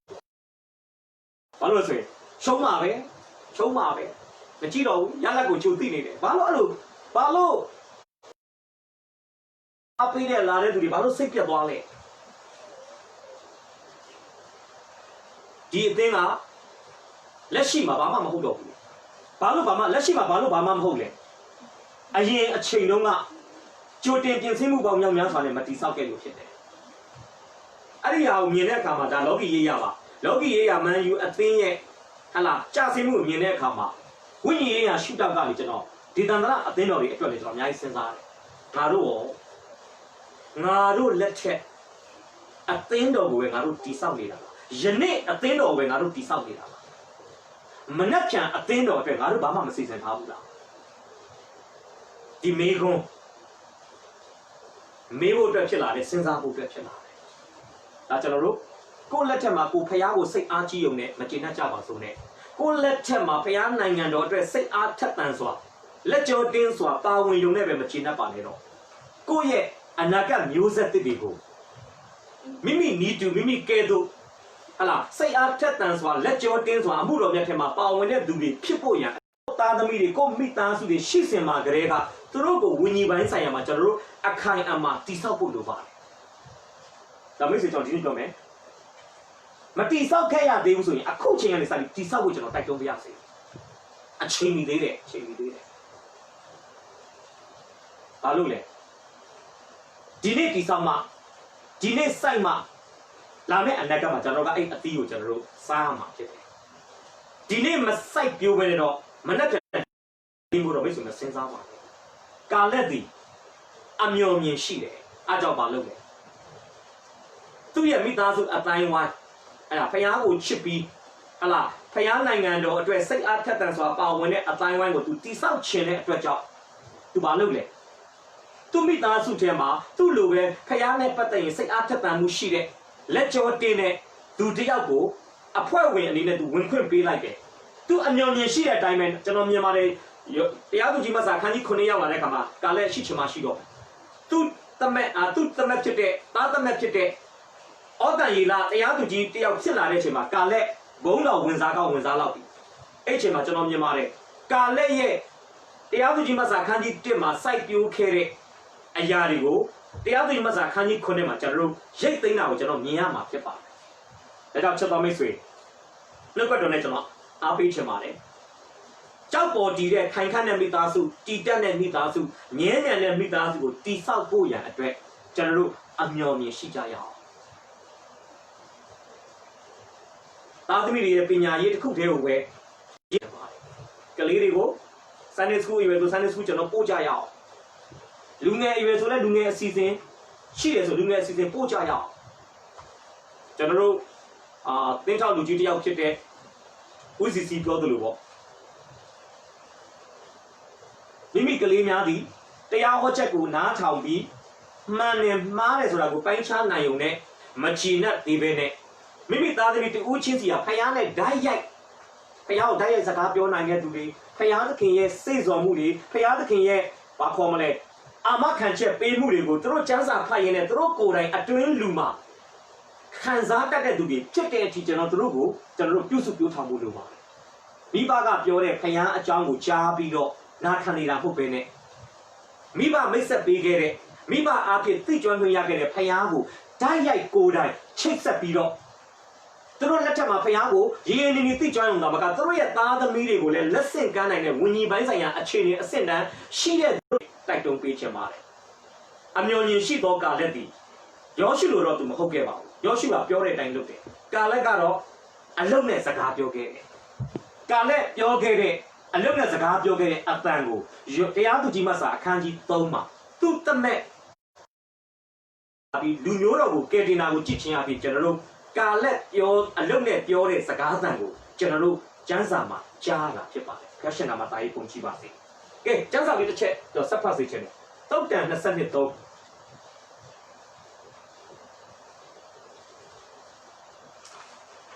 ုတ်တန်ကျမ်းအခန်းကြီး20ပိုင်ငယ်3ဓမ္မသတိအမှုကုန်ကြောင့်နေပုံနေတယ်ညနေတော့သူ့မူကအစတိုင်းသွားပြီးအမှုနဲ့တွေ့တယ်ဟုတ်ပြီဒါတော့တုတ်တန်ဆရာပြောတာကတော့တခြားရှုထောင့်တစ်ခုပါအဲ့ကျွန်တော်ကတော့အဲ့မှာညော်မြင်၍ဆိုတဲ့စကားလုံးလေးကိုကျွန်တော်အဓိကထားပြီးပြောချင်တာဖြစ်တယ်အမျှော်မြင်ပြဿနာကိုရှာအမျှော်မြင်မရှိတော့ပြဿနာနဲ့တက်တိုးတယ်လို့တုတ်တန်ဆရာပြောချင်တာဖြစ်တယ်ဆိုတော့ကျွန်တော်တို့လည်းဒီနေ့ဘာလုပ်ဖို့လုပ်လဲ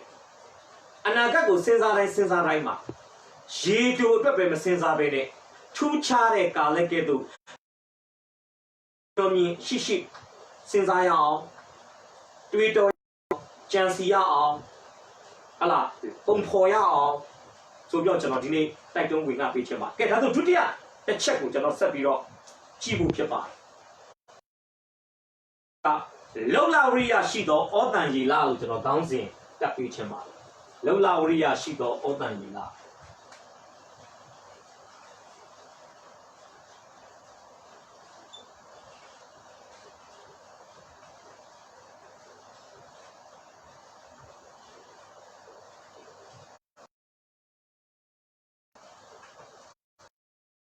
ภาษาคันကြီး1စနစ်73တစ်ချက်လောက်ပြန်ကြည့်ပြပါသူကြီး1စနစ်73ကာလကပြရတော့ဘာမျိုးကိုတိုက်ယူလုပ်ချင်တော့သူအားငါဒီသမီးအခတာကိုပေးစားမိဆိုရင်ကာလက်ညီတင်းတဲ့အိတာဩတန်ရီလာဒီသူမျိုးကိုတိုက်ယူရကာလက်ဒီသမီးအခတာကိုသူအားပေးစားတယ်ဟုတ်ပြီအဲ့ဒီဩတန်ရီလာရဲ့လုံလဝရိယရှိမှုကိုကျွန်တော်ကဏ္ဍနှစ်ခုနဲ့ကျွန်တော်ပေါ်ပြချင်တယ်ပထမတစ်ခုကကျေပြန့်သောလုံလဝရိယရှိမှုဒုတိယတစ်ခုကတော့နက်ဆိုင်သောလုံလဝရိယရှိမှုကျွန်တော်ရေးပြမယ်ကျေပြန့်သောလုံလဝရိယရှိမှု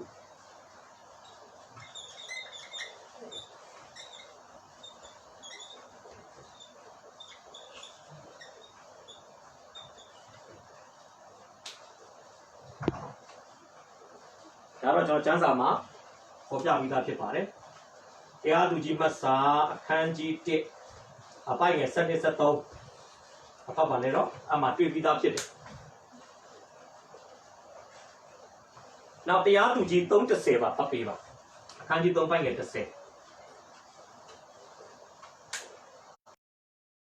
ဝိညာဉ်တော်ဒီသူ့အပေါ်လို့တက်ရောက်တဲ့သူဒီဣသရေလအမျိုးကိုအုပ်စိုးရစစ်ချီပြီးမေတော်ဘောဓမီရှင်တွေခုရှရီရှတဲ့ကိုသူ့လက်၌ထားရပြအတော်မူတဲ့သူဒီထိုရှင်တွေကိုအောင်နေဟုတ်ပြီတရားသူကြီးမတ်စာအခန်းကြီး1မှာတုန်းကတော့ကျမ်းစာကဘာပြောလဲဆိုရင်အပိုင်ငယ်73လောက်မှာကာလညီကေနတ်ဤသားဩတန်ရီလာပြီထိုမျိုးကိုတိုက်ယူ၍အဲ့ဒါတော့ကျွန်တော်ဘယ်လိုမြင်လဲဆိုရင်သူ့အတွက်မှန်ပါတယ်ကိရရဘောပါမျိုးကိုတိုက်တာယူတော့ကာလက်ရဲ့သမီးကိုရချင်းမရချင်းကဒီမျိုးကိုတိုက်လို့နိုင်ချင်းမနိုင်ချင်းနဲ့တိုက်ရိုက်အချိုးကျတာဖြစ်တယ်အဲ့တုန်းကဩတန်ရီလာစစ်တိုက်တယ်ဆိုတာဒီပြတဲ့ဩတန်ရီလာအဲ့တုန်းကလုံလာရှိနဲ့ကိရရဘောပါမျိုးကိုတိုက်တယ်ဆိုတာသူ့အတွက်ဖြစ်တယ်ဒါပေမဲ့တရားသူကြီးမဆာခန်းကြီး3ပိုက်ငယ်30ရောက်လာတဲ့အခါမှာဘာကျမ်းစာကဘာပြောလဲကျွန်တော်ဖတ်ပြမယ်။ထာဝရဘုရားဝိညာဉ်တော်သည်သူ့ဘော်သို့တက်ရောက်သဖြင့်သူသည်ဣသရေလအမျိုးကိုအုပ်ဆိုး၍စစ်ချီလေ၏။အရင်တုန်းကကိရဘောပါမျိုးကိုတိုက်တုန်းကသူ့ရဲ့ပုဂ္ဂလိကအတွက်ဖြစ်တယ်။ဒါပေမဲ့နောက်ပိုင်းဟလာခုရှန်ရှိရသိဆိုတဲ့ဘယင်ကိုတိုက်တဲ့အခါမှာသူ့အတွက်မဟုတ်တော့ဘူးအဲ့ဒါကတော့အများအတွက်ဖြစ်သွားတယ်အဲ့ဒါကျွန်တော်ဒီမှာရေးထားတယ်ကျေပြန့်သောလုံလဝရိယရှိမှုဩတန်ရီလာသည်သူ့တကိုယ်ရည်တကာရအတွက်လည်းအပြင်းမထူသလိုဇွဲနှပဲကြီးသလိုလုံလဝရိယရှိသလိုလူသည်မပြင်းမရှိလုံလဝရိယရှိဆိုတော့ဒီနေ့ဖော်ပြပေးခြင်းဒီနေ့စဉ်းစားရအောင်မိသားစုအတွက်ခရိယန်တယောက်ကမိသားစုအတွက်လုံလဝရိယရှိတာအမတန်မှကောင်းပါတယ်ထို့နည်းတူခရိယန်တယောက်ဟာပတ်ဝန်းကျင်ရဲ့အကျိုးအများရဲ့အကျိုးသေပိုးဖို့ရန်အတွက်တောင်းဆိုမှုတွေရှိလာခဲ့မယ်ပတ်ဝန်းကျင်ရဲ့အကျိုးကိုသေပိုးဖို့ရန်အတွက်ဖျားသခင်ရဲ့စေဆောင်မှုတွေခံခဲ့ရမယ်အခွင့်အလမ်းတွေရှိလာမယ်ဆိုရင်ရောဘယ်လိုရှိမလဲကျွန်တော်ဒီနေ့စဉ်းစားဖို့ဖြစ်ပါတယ်ဒါကြောင့်ကျွန်တော်ဒီမှာရေးပြမယ်ကျေပြန့်သောလုံလဝရိယရှိမှုဆိုတာမိမိအတွက်မိမိတကိုယ်ရည်တကာရအတွက်လည်းလုံလဝရိယရှိတယ်လို့အများအကျိုးသေဖို့တဲ့နေရာမှာလည်းဩတန်ရီလာကလုံလဝရိယရှိတာဖြစ်ပါတယ်ဒါကြောင့်ဒီမှာကျွန်တော်ရေးမယ် မိအများအတိပုဂ္ဂလအတွက်လည်းလုံလဝရိယရှိတယ်ပရဟိတလို့ခေါ်တဲ့အများအကျိုးတည်ပိုးတဲ့နေရာမှာလေဩတန်ရီလာကလုံလဝရိယရှိတာဖြစ်ပါတယ်ကဲသူ့ရဲ့လုံလဝရိယရှိခြင်းကိုကျွန်တော်ဆက်ပြောမယ်နက်ဆိုင်သောလုံလဝရိယရှိမှု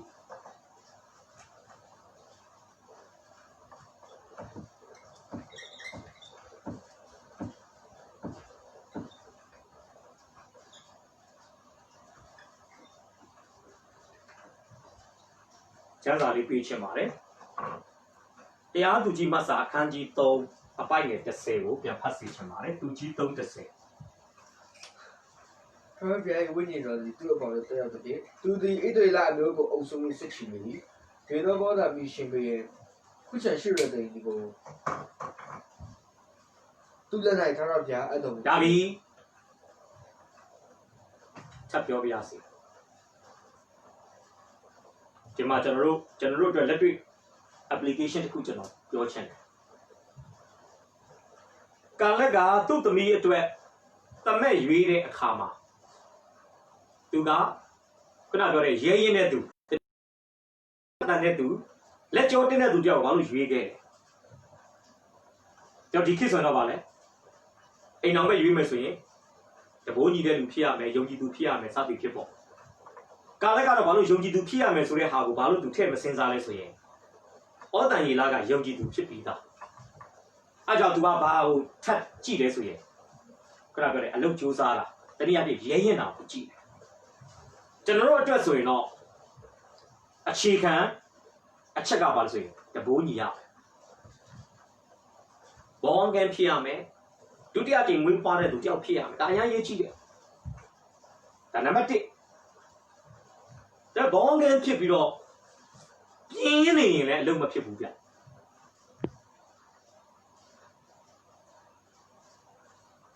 အမေလုပ်တဲ့သူကကိုယ်သမီးယောက်ျားမယူခင်တော့ကသမင်းစားတဲ့သမီးပကံကိုသမီးဆေးပေးရတယ်ဆိုပါစို့ဗျသမက်ရလာမှသမက်ပကံမှာထပ်ဆေးပေးရတယ်ဆိုတော့ဒါတော့လုံးဝမဖြစ်နိုင်ယုံကြည်သူတော့ဟုတ်တယ်ဘုရားကျောင်းတော်မှန်မှန်တက်တယ်ဘောင်းကဲဒီနေ့စိတ်ချမှုကတော့ရှိသလားမပြောနဲ့ဒါပေမဲ့ငပြင်းဆိုလို့လုပ်မလဲအိမ်မှာရှိထားပြီးတာလည်းငပြင်းကလည်းထပ်ယူတာလည်းငပြင်းဆိုတော့သွားပြီကျွန်တော်ဒီနေ့ပြောချင်တာပါလေမှန်တယ်ယုံကြည်သူဖြစ်ရမယ်ဒါပေမဲ့အဲ့ယုံကြည်သူကဘယ်လိုယုံကြည်သူလဲဆိုတော့လုံလဝရိယရှိတဲ့ယုံကြည်သူဖြစ်ဖို့လိုတယ်ဒါကြောင့်ဒီမှာပြောချင်တာကဩတန်ရီလာဟာလုံလဝရိယရှိတယ်ကိုယ့်အတွက်လည်းလုံလဝရိယရှိတယ်အများအတွက်လည်းလုံလဝရိယရှိတယ်ဩတန်ရီယရှိခြင်းအားလုံးရဲ့အခြေခံအုတ်မြစ်ကဘာလဲဆိုရင်ဖယားသခင်ကိုသိကျွမ်းခြင်းဖြစ်ပါလေခရစ်ယာန်မှာတိုင်းပုံကြည့်ပါစေဘလောက်ပဲအလုတ်ကြိုးစားဘလောက်ပဲဇွဲရှိဘလောက်ပဲစိတ်အားထက်သန်မှုရှိအသက်ရှင်တဲ့ဘုရားကိုမသိထားဘူးဆိုရင်တော့လောကီအတွက်ပဲအတုံးတဲ့မှာဖြစ်ပါတယ်သူ့ရဲ့ဆွမ်းအားတွေရင်းနှီးမြှုပ်နှံမှုတွေအားလုံးကလောကီနဲ့ပဲပြီးသွားမှာဖြစ်ပါတယ်သာရကာလဆိုတာသူ့အတွက်မရှိနိုင်ဘူးဒါကြောင့်ကျွန်တော်ဒီနေ့ဖော်ပြချင်တာပါလေဩတန်ရီလာရဲ့လုံလဝရိယရှိခြင်းကနက်ဆိုင်သောလုံလဝရိယရှိမှုလို့ပြောတဲ့အခါမှာကျမ်းစာမှာဆက်စောဖတ်သွားတယ်တန်ရှင်သောဝိညာဉ်တော်ဟာသူ့ပေါ်မှာတက်ရောက်တယ်အဲ့ဒါကိုကြည့်ချင်ရပြီသူသည်ဖယားရဲ့အလေးအလာကိုကောင်းကောင်းနားလေတဲ့သူဖယားသခင်နဲ့ယဉ်ကျေးကျွမ်းဝင်ပြီးတော့မှဖယားသခင်ရဲ့အလေးအလာတော်အောက်မှာအသက်ရှင်နေတဲ့သူတယောက်ဆိုတော့ဒီနေ့ဖော်ပြပေးချင်တယ်ဒါကြောင့်ကျွန်တော်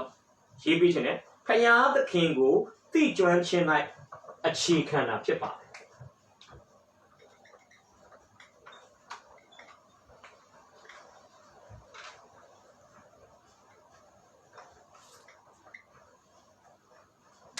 ဩတန်ရီလာရဲ့လုံလဝရိယရှိခြင်းဟာ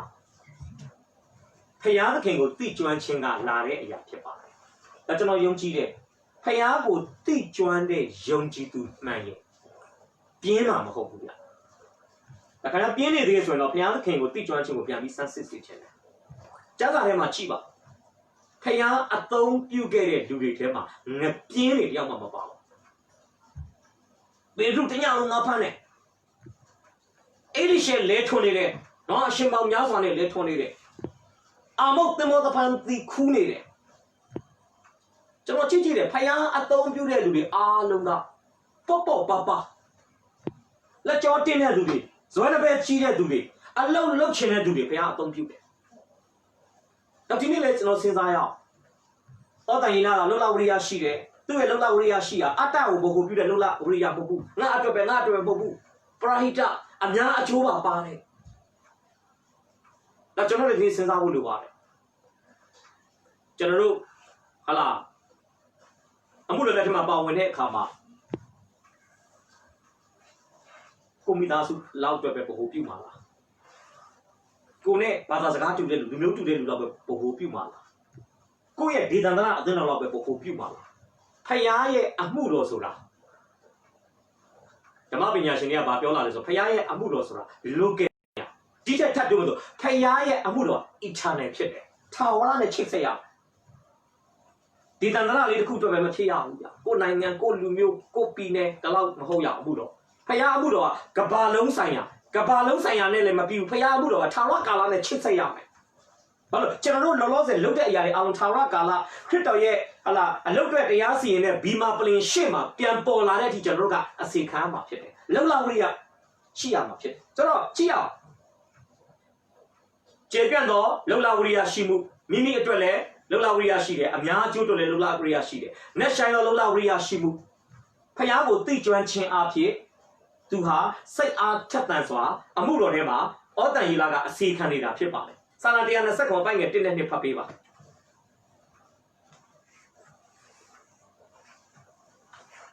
129ခုမြောက်သောစာလံအပိုင်းငယ်1အပိုင်းငယ်2ထာဝရဘုရားသည်အိမ်ကိုစောက်တော်မမူလျင်စောက်တော်သူတို့သည်အချင်းချင်းလှုပ်ဆောင်ကြ၏ထာဝရဘုရားသည်မြို့ကိုစောက်တော်မမူလျင်ကင်းစောက်တော်သူတို့သည်အချင်းချင်းစောက်ကြ၏စောစောထားတဲ့ညနေဒီတိုင်အောင်မအိပ်ပဲနေတဲ့ပင်ပန်းစွာအစာစားတဲ့နေတော်လည်းအကျိုးမရှိအိပ်ပျော်ရတော့အခွင့်ကိုချစ်တော်မူတော့သူအားအမှန်ပေးတော်မူ၏စာလံ129မှာပြောလဲဖယားအိမ်ကိုမစောက်ရင်စောက်တဲ့လူကအချီးကြီးတယ်ဖယားမြို့ကိုမစောက်ရှောက်ဘူးဆိုလဲကင်းစောက်တွေကအချီးကြီးတယ်ဘလောက်ပဲစောစောထထညနေတိတိုင်အောင်အလုပ်လုပ်ပြီးမယ်တဲ့အချီးကြီးပဲတဲ့ပြောချင်တာပါလေအလုပ်ကြိုးစားတာကောင်းတယ်ဒါပေမဲ့မိတ်ဆွေနဲ့ကျွန်တော်ရဲ့လုံလဝရိယရှိခြင်းဟာဖယားသခင်နဲ့မချိတ်ဆက်ထားဘူးဆိုရင်အချီးကြီးလို့စာလံဆရာကဖော်ပြပေးခြင်းတာဖြစ်တယ်ဘလောက်ပဲစာကြိုးစားဖယားနဲ့မချိတ်ဆက်ထားရင်အဲ့ဒီကြိုးစားအထောက်မှုကနတ္တိအနတ္တဖြစ်တယ်ဘလောက်ပဲစီးပွားရှာစီးပွားရေးဘလောက်ပဲတောင်းကြမ်းပြအဲ့စီးပွားရေးသမားတယောက်အထူးသဖြင့်ယုံကြည်သူကိုကျွန်တော်ဆိုလိုတာပါဘောငန်းဖြစ်ပြီးစီးပွားရေးလုပ်တယ်ဒါပေမဲ့ဖယားသခင်နဲ့ယဉ်ဤကျွမ်းဝင်ခြင်းမရှိအဲ့စီးပွားရေးလုပ်ငန်းလဲအချီးကြီးပဲဖြစ်တယ်ဆိုတော့ကျွန်တော်ဒီနေ့ဖော်ပြပေးချင်တာပါလေဩတန်ယေလအဲ့လိုလူတယောက်မဟုတ်ဘူး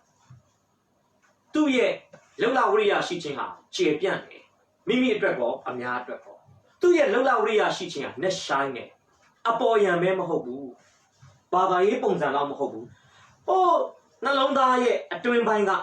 တကယ်စိတ်ဝိညာဉ်ကဖယားကိုသိကျွမ်းပြီးတော့မှထွက်လာတဲ့လုံလဝရိယပြုခြင်းဖြစ်ပါတယ်ဒါကြောင့်ကျွန်တော်တို့ကြိုးစားတာကောင်းတယ်အဖိုးခပေးတာကောင်းတယ်စိတ်အားထက်သန်တာကောင်းတယ်အဲ့ဒီအဖိုးခပေးခြင်းတွေစိတ်အားထက်သန်ခြင်းတွေကျွန်တော်လှုပ်ဆောင်သမျှအရာအားလုံးဟာအသက်ရှင်တဲ့ဖယားကိုမှန်ကန်စွာသိကျွမ်းခြင်းကနေမြစ်ဖျားခံဖို့လိုတယ်ဆိုတော့ကျွန်တော်ဒီနေ့ဖော်ပြပေးခြင်းပါတယ်ဒါဆိုကြည့်အောင်အဲ့ဒီလုံလဝရိယရှိခြင်းနဲ့ပတ်သက်ပြီးတုတ်တန်ကျမ်းကပြောထားတဲ့ကျမ်းစာတချို့ကိုကျွန်တော်ဖော်ပြခြင်းနဲ့တုတ်တန်7:24ရဲ့တုတ်တန်73အပိုင်းငယ်4ဖတ်ပြပါတုတ်တန်7:24 73အပိုင်းငယ်4လုံလဝရိယပြုတော်သူသည်အစိုးရတတ်၏ပြီးတော်သူမူကားအခွန်ပေးရ၏ဒါလုံလဝရိယပြုတော်သူသည်အစိုးရတတ်ကြိုးစားတဲ့လူအားထုတ်တဲ့လူထိပ်ပိုင်းမှာရောက်မယ်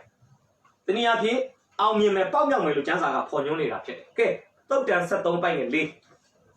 ပြီးတော်သူသည်အဘယ်အရာကိုမျှတောင်းတရမရတတ်လုံလဝရိယပြုတော်သူမူကားမိမိအလိုဆန္ဒပြည့်စုံရတွေ့လားလုံလဝရိယရှိတဲ့လူနဲ့ပြင်းတဲ့လူတို့ရဲ့ရလက်အဆုံးသတ်ကျမ်းစာဖော်ထားတယ်အဲ့ရပေါ်မှာပဲအေးပြီးတော့မှပြင်းနေပြီးတော့မှဟိုဟာတောင်းတဒီဟာတောင်းတဘာမှဖြစ်လာမှာမဟုတ်ဒါပေမဲ့အလုံးနဲ့အကောင်တွေဖော်တဲ့သူတကယ်ဇွဲနှပဲကြီးစွာလှုပ်ဆောင်တဲ့သူကတော့ သူစံကရှိတဲ့အတိုင်းအကောင့်တွေပေါ်နိုင်မယ်လို့ကျမ်းစာကဖော်ပြပေးခြင်းတာဖြစ်တယ်။ဒါကြောင့်စိတ်ကူးထဲမှာပဲစာအုပ်မဖတ်ပါနဲ့အပြင်မှာတကယ်ဖတ်ပါ။စိတ်ကူးထဲမှာမဖတ်နေပါနဲ့အပြင်မှာတကယ်ဖတ်ပါ။ဒါကကျွန်တော်ကစိတ်ကူးပဲစိတ်ကူးရင်လည်းဒါပေမဲ့ဘာမှမဖြစ်ဘူး။အဲဆိုလုံလောက်ဝိရိယလိုတယ်။အဲ့တော့ကျွန်တော်ပြောရလေကာလက်ကအပြောသမားမဟုတ်ဘူး။ကာလက်ကအလုံးနဲ့စကားပြောတဲ့သူ။တော့ဩတန်ကြီးလားဒီမှာတွေ့လေဇွဲရှိတယ်လုံလောက်ဝိရိယရှိတယ်။ဒါကျွန်တော်ပြောမယ်နော်။ကျင်းသောသူကိုဘုရားသခင်အမှုတော်မြတ်ထဲမှာအသုံးမပြုပါ။စိတ်အားထက်သန်သောသူများဖျားနိုင်ငံတော်အတွက်လှုပ်ချင်ကန်ချင်တဲ့စိတ်ရှိတဲ့သူများကိုဖျားသခင်ကောင်းချီးပေးပြီးအသုံးပြုလို့ရတယ်။ရေသာခိုတဲ့သူတွေအမြဲတမ်းဟာလားလက်ရှောင်တဲ့သူတွေကောင်းရှောင်တဲ့သူတွေအမှုတော်မြတ်ထဲမှာဘယ်တော့မှနိုင်ရမှာမဟုတ်ဘူး။တော့ဩတန်ကြီးလောက်ကျွန်တော်ရှိတဲ့အခါမှာတကယ်ကိုစိတ်အားထက်သန်မှုအပြည့်နဲ့သူကလှုပ်လာဝရိယစိုက်ထုတ်တာတွေ့ရတယ်။ဆိုတော့ကျွန်တော်ပြောချင်တာပါလေဒီအရာဒီတာမန်လူတယောက်ဇွဲနှပွဲချီးတာမျိုးမဟုတ်ပဲနဲ့ဖယားကိုတိကျွမ်းခြင်းကနေလာတဲ့ဖယားရဲ့စေ့ဆောင်မှုကနေတစ်ဆင့်ပေါက်ဖွာလာတဲ့လှုပ်လာဝရိယရှိခြင်းဆိုတော့ကျွန်တော်ဒီနေ့ဖော်ပြပေးခြင်းတာဖြစ်ပါတယ်။ဒီနေ့ခရစ်ယာန်တွေလိုနေတဲ့လှုပ်လာဝရိယပြုခြင်းဆိုတာဩတန်ကြီးလာကဲ့သို့ဖြစ်တယ်။တန်ရှင်တော်ဝိညာဉ်နဲ့ပြေဝခြင်းအဖြစ်တန်ရှင်တော်ဝိညာဉ်ရဲ့စေ့ဆောင်မှုကနေရလာတဲ့အရာဖြစ်ဖို့လိုပါတယ်။ကဲကြည့်အောင်ကျွန်တော်ဒီမှာတာရကလေးပေးထားတာရှိတယ်။ကပောက်နှစ်15ရဲ့ပြီးကပောက်21ကပောက်နှစ်21ကနေ15အေဒင်ဝိညာဉ်မှာရှိတဲ့အာဒံနဲ့ဒီခေတ်လူသားတွေကိုကျွန်တော်နည်းနည်းလေးနှိုင်းရှင်ပြချင်တယ်။ဟုတ်ပြီပါကပောက်နှစ်15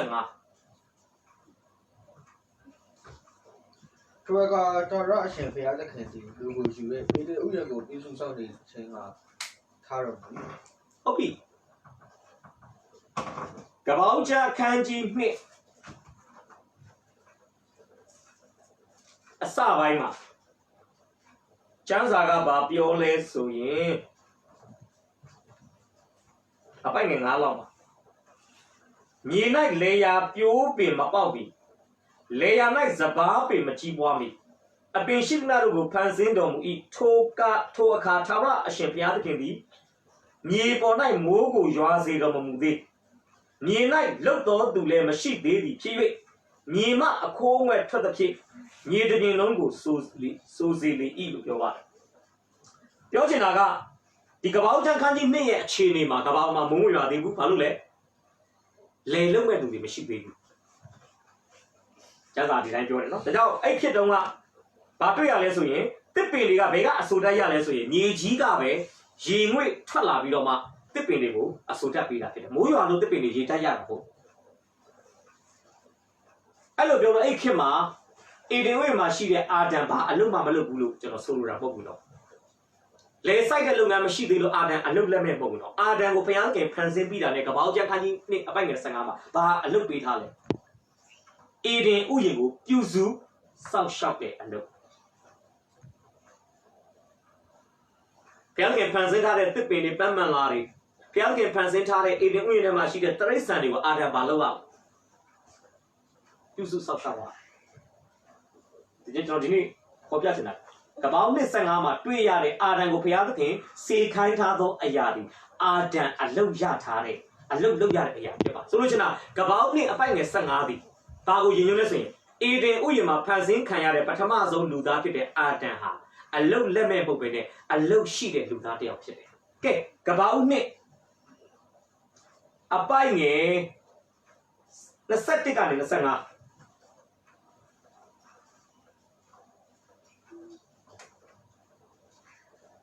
ထွေကတော်ရအရှင်ဘုရားသခင်ဒီလူကိုကြီးတော့အိတ်ချင်ပြအိတ်စီတော်မူ၍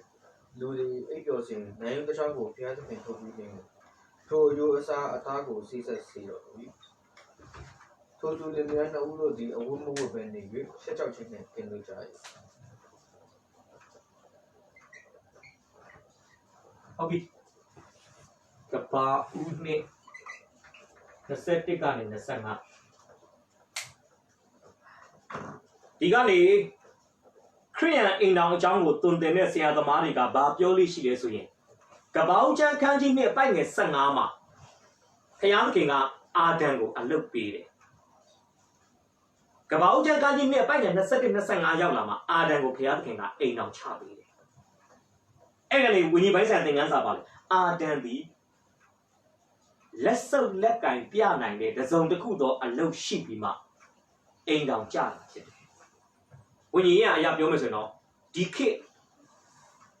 ခရိယန်လူမျိုးတွေခရိယန်အပြိုတွေအတွက်တုံသင်ချက်ကပါလေအလုတ်ရှိပြီးမှအိမ်အောင်ပြုပါလို့ပြောချင်တာဖြစ်တယ်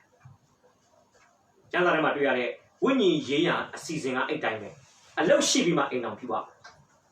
ဒီနေ့ခေတ်မှာတော့ကျွန်တော်ဒီမှာရေးတာယနေ့ယောက်ျားများလူယောက်ျားကတော့အလုတ်ရှိပြီးမှအိမ်အောင်ကြတယ်ယနေ့ယောက်ျားများအားလုံးတော့ကျွန်တော်ဝလုံးရှင်နဲ့တော့မရမ်းချင်ဘူးယနေ့ယောက်ျားအားလုံးကိုကျွန်တော်ဆိုလိုတာမဟုတ်ဘူးအများစုဖြစ်ကောင်းဖြစ်မယ်အချို့ဖြစ်ကောင်းဖြစ်မယ်ဘယ်လိုဖြစ်နေလဲအိမ်အောင်ပြုတ်ပြီးမှအလုတ်ရှာတာဖြစ်တယ်ဒီပါလေးလည်းစဉ်းစားကြည့်တော့မိမအတွက်လည်းယုံရတယ်အဲ့ဒါနဲ့မပြီးတော့ဘူးမြေးကလေးတွေအတွက်လည်းယုံရတယ်ဟာမိဘရဲ့ဖက်နှက်ကိုစီးကြည့်မစားပါဘူးနော်သမီးယောက်ျားယူလဲတင်ကျွေးထားရတာပဲသားမိန်းမယူလဲတင်ကျွေးထားရတာပဲကလေးလေးတွေမွေးလာရင်လဲနှုတ်မုတ်ဖို့မိုင်လူဖို့အကုန်လုံးကျွေးတာစဉ်းစားကြည့်စဉ်းစားကြည့်ဒါဒီကနေကျွန်တော်ပြောချင်တာပါလေအော်တိုင်လာရဲ့လောလဝိရိယရှိခြင်းကနေတစ်ဆက်တည်းပဲပြောချင်တဲ့အရာပါလဲဆိုရင်အိမ်အောင်ရေးကိုစဉ်းစားရင်လက်စုပ်လက်ကင်ပြနိုင်တဲ့ဘဝရပ်တည်မှုအတွက်လုံလောက်မှုကိုဖန်တီးပေးတဲ့တစုံတစ်ခုသောအလုံးမိမိလက်ထဲမှာရှိပြီးမှသာလေအိမ်အောင်ရေးကိုစဉ်းစားသင့်တယ်လို့ခရိယန်မောင်မယ်လို့ကျွန်တော်ဒီကနေဖော်ပြပေးခြင်းပါတယ်အဲ့လိုမှမဟုတ်ပဲနဲ့နောက်တစ်ခုကြည့်အောင်ဒီဘက်မှာတော့အိမ်အောင်ပြုတ်ပြီးမှအလုံးရှာဒီမှာတော့အလုံးရှိပြီးမှအိမ်အောင်ပြုတ်တယ်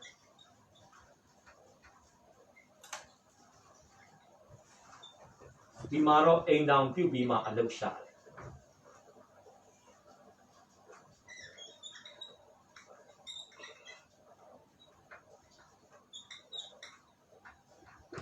တမန်တော်ရှင်ဘောလူတက်တာလုံးနဲ့ဩဝါဒစာမှာပြောထားတဲ့အရာလေးကိုလည်းကျွန်တော်ဖတ်စီချင်တယ်နှစ်သက်အခန်းကြီး3အပိုင်ငယ်30ကနေ7မှာ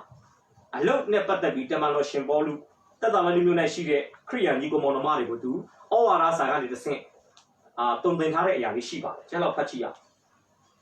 အဘယ်သို့နေဟုမူကားသင်တို့နှင့်အတူရှိစဉ်ကအလုံးမလုံးချင်တော့သူမိကအစာကိုလည်းမစားစေနဲ့ဟုပြညတ်ထားကြပြီမတရားစွာပြု၍အဘယ်အလုပ်ကိုမျှမလုပ်ပဲကိုနှင့်မဆိုင်သောအမှု၌ကျွန်တော်တို့သူအချို့တို့သည်သင်တို့တွေရှိကြောင်းကိုငါတို့ကြားရကြပြီပြီလား25စနစ်တိထို့သူတော်သူတို့သည်ငဝတ်စွာလှုပ်ဆောင်၍ကိုယ်အစာကိုစားမိအကြောင်းငါတို့သခင်ယေရှုအဘိဓမ္မာကျမ်းတွေကဘာဖော်ပြလဲဆိုရင်တက်တော်လုံးနဲ့ဩဝါဒစာပရမဆောင်မှာတမန်တော်ရှင်ဘောလူကချီဆောင်ခြင်းအကြောင်းပြောတာချီဆောင်ခြင်းလာတော့မယ်အဓိကအဲ့ဒီတက်တော်လုံးနဲ့ဩဝါဒစာပထမဆောင်အခန်းကြီးလေးပိုင်းငယ်16မှာပြောလဲထိုစကားအားဖြင့်အချင်းချင်းတယောက်နဲ့တယောက်တက်တာစီကြပါလို့ပြောတဲ့အခါမှာချီဆောင်ခြင်းတည်င်းစကားနဲ့ဘာလို့တယောက်တက်တာစီရလဲဆိုရင်အဲ့ခေတ္တမှာခရိယန်တွေကညှင်းဆဲခံနေရတယ်ရောမအစိုးရရဲ့တပ်ဖြတ်တာခံနေရတယ်ဖမ်းဆီးတာခံနေရတယ်အားကြောင့်တယောက်တွေ့လို့ရှိရင်သူတို့ဘာအားပေးလဲချီဆောင်ခြင်းလာတော့မယ်ယေရှုပြကြွလာတော့မယ်အဲ့စကားကသူတို့အတွက်ကြီးမားတဲ့တိဆောက်ဆရာဖြစ်တယ်အချီဆောင်ခြင်းအကြောင်းပြောပြီးတော့မှဟာလာဆောင်ခြင်းကနေတဆင့်မျောလင့်ခြင်းတွေကိုပေးလာတဲ့အခါမှာတချို့ကအလွဲယူတယ်ဘာယူလဲချီဆောင်ခြင်းလာတော့မှာပဲအလုပ်လုပ်ဆရာမလိုတော့ဘူးဘာအလုပ်လုပ်တော့မှာလဲချီဆောင်ခြင်းလာတော့မှာပဲကျွန်တော်ကြားအကြောင်းတက်တုန်းကကျွန်တော်တို့ကိုစာသင်ပေးတဲ့ဆရာကပြောပြသူတို့ကတောင်ပေါ်ဒေသမှာနေတယ်သူတို့ဖခင်ကကျမ်းစာကိုအယံကိုယုံကြည်တဲ့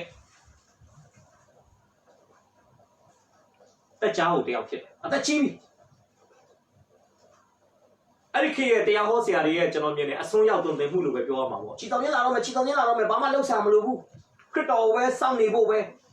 အဲ့ကြောင့်အဲ့ဒီအဖိုးကဘာလို့လဲသူ့ကလေးတယောက်မှကြောင်းမထားဘူးကလေးက9ယောက်10ယောက်လောက်ရှိတယောက်မှကြောင်းမထားဘူးချီဆောင်ချင်းကလည်းမလားကလေးတွေကကြီးလာပြီသူငယ်တန်းတက်ရမယ်ရွယ်လည်းမတက်အာမှာတော့ဟုတ်တယ်ဘယ်ချိန်လာမလဲဆိုတာမသိနိုင်ဘူးအဲကြောင့်ကျွန်တော်တို့ကကိုလှုပ်ဆောင်ဆရာရှိတာတွေကိုလှုပ်ဆောင်နေနေချီဆောင်ချင်းကိုစောင့်အောင်မလို့တုံသင်တဲ့အခါမှာကြောင်းပြန်ထားတယ်မောင်နှမတွေ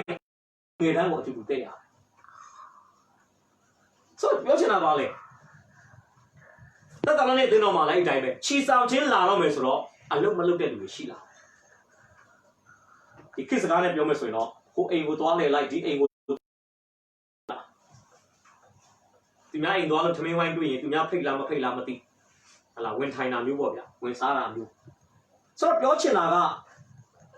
အဲ့လိုမျိုးအလုံးမလုံးပဲနဲ့အစာစားခြင်းတဲ့လူတွေများလာတဲ့အခါမှာတက်တော်လုံးဩဝါဒစာဒုတိယဆောင်မှာတမန်တော်ရှင်ဘောလူကအဲ့ဒါပြောတာပုံသက်တည်ဖြစ်စေဖို့ရှင်ဘောလူကိုယ်တိုင်ပါလုပ်တယ်အလုံးလုပ်တယ်တဲရှင်ချုပ်ပြီးတော့မှတဲရှင်ချုပ်လို့ရတဲ့ဝင်ငွေနဲ့သူဝယ်ယူစားတော့တယ်ပြီးရုံကြည်သူကိုဝင်ထုတ်ဝင်ဖို့မဖြစ်စေချင်တော့သူကိုယ်တိုင်အလုံးလုပ်တယ်ဗျာအဲ့တော့သူအတက်ပြောတယ်ဗာပြောလေအလုံးမလုပ်တဲ့သူအစာမစားစေနဲ့ဒါကြောင့်ချက်တော်မိတ်ဆွေဒီနေ့အမှုတော်မြတ်ထဲမှာဘုရားလိုချင်တဲ့ယုံကြည်သူတွေဟာလုံလဝရိယရှိသူဖြစ်ပါတယ်။ဒါပဲလို့ကိုယ်ပိုင်လုပ်ငန်းလုပ်လဲ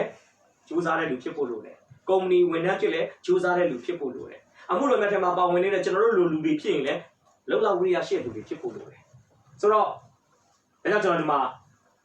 မင်းစိမ့်နဲ့မဆုမှာရေးထားတာရှိတယ်။မိသားစုအတွင်း၌အလုံးမလုံးခြင်းသူများရှိနေခြင်းသည်မိသားစု၏အနာဂတ်ချင်းချောက်ခံရခြင်းဖြစ်သည်။ဒါရှိတော်သူမိဒီကကြားပါစေ။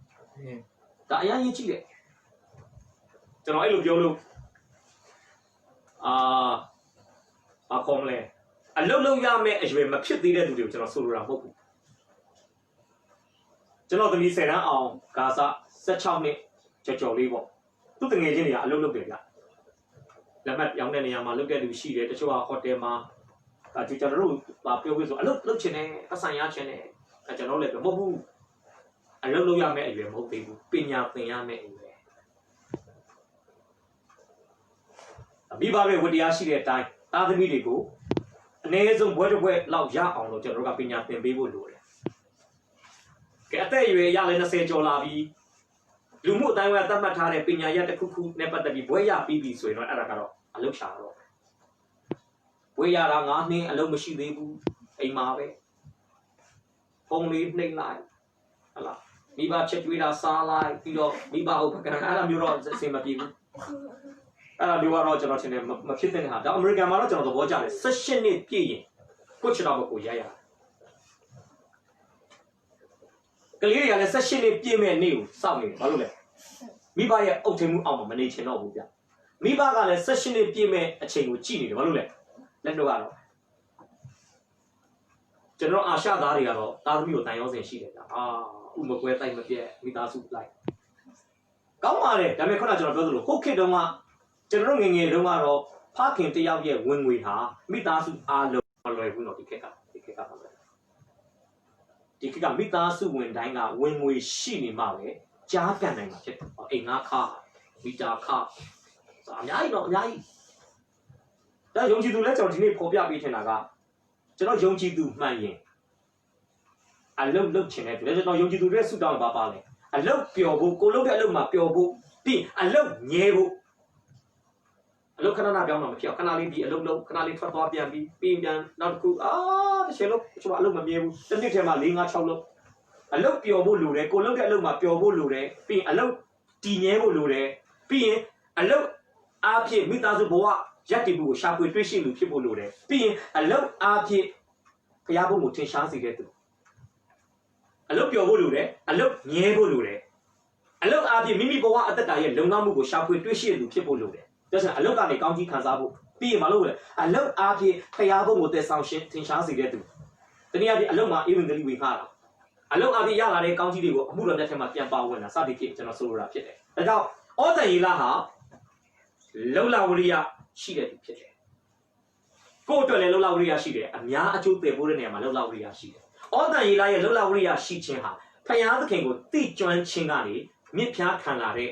တနည်းအားဖြင့်breakthrough တည်လာတဲ့ဟလာလုံလဝရိယရှိခြင်းဆိုတာကျွန်တော်ဒီနေ့ဖော်ပြပေးခြင်းပါတယ်ဒါကျွန်တော်တို့ဩဇန်ယေလကိုအတူယူကြရအောင်ပုံသက်သေယူကြရအောင်သူကဲ့သို့ကျွန်တော်တို့လုံလဝရိယရှိကြရအောင်ဘာဝဲလုံရေးသားမခိုးပဲနဲ့နှလုံးသားအပြည့်နဲ့လက်ကြောတင်းကျွန်တော်တို့အစီခံရအောင်တစ်ခေါက်ကြားဘူးတဲ့အမေရိကန်သမ္မတတယောက်ဖြစ်တဲ့အာဗြဟံလင်ကွန်း တမရမဖြစ်ခင်စင်းရဲနှုံချတဲ့ဘဝမှာသူဖဏတိုက်တဲ့အမှုရာသူလုပ်တယ်နောက်ပိုင်းသူတမရဖြစ်လာတဲ့အချိန်မှာဒီသားတွေကိုသူသွားလှည့်လေတဲ့အချိန်မှာအတိတ်ကာလကသူဖဏတိုက်တဲ့အချိန်တုန်းကဖဏတိုက်ပြီးခဲ့တဲ့တတိတယောက်ကသူ့ကိုရည်သက်တဲ့နေပေါ့နှိမ်ချင်တဲ့သဘောနဲ့ပါပြောလဲဆိုတော့အဲ့ဒီသူတိုက်ခဲ့ပေးဘူးတဲ့ဖဏကိုပြပြီးပါပြောတယ်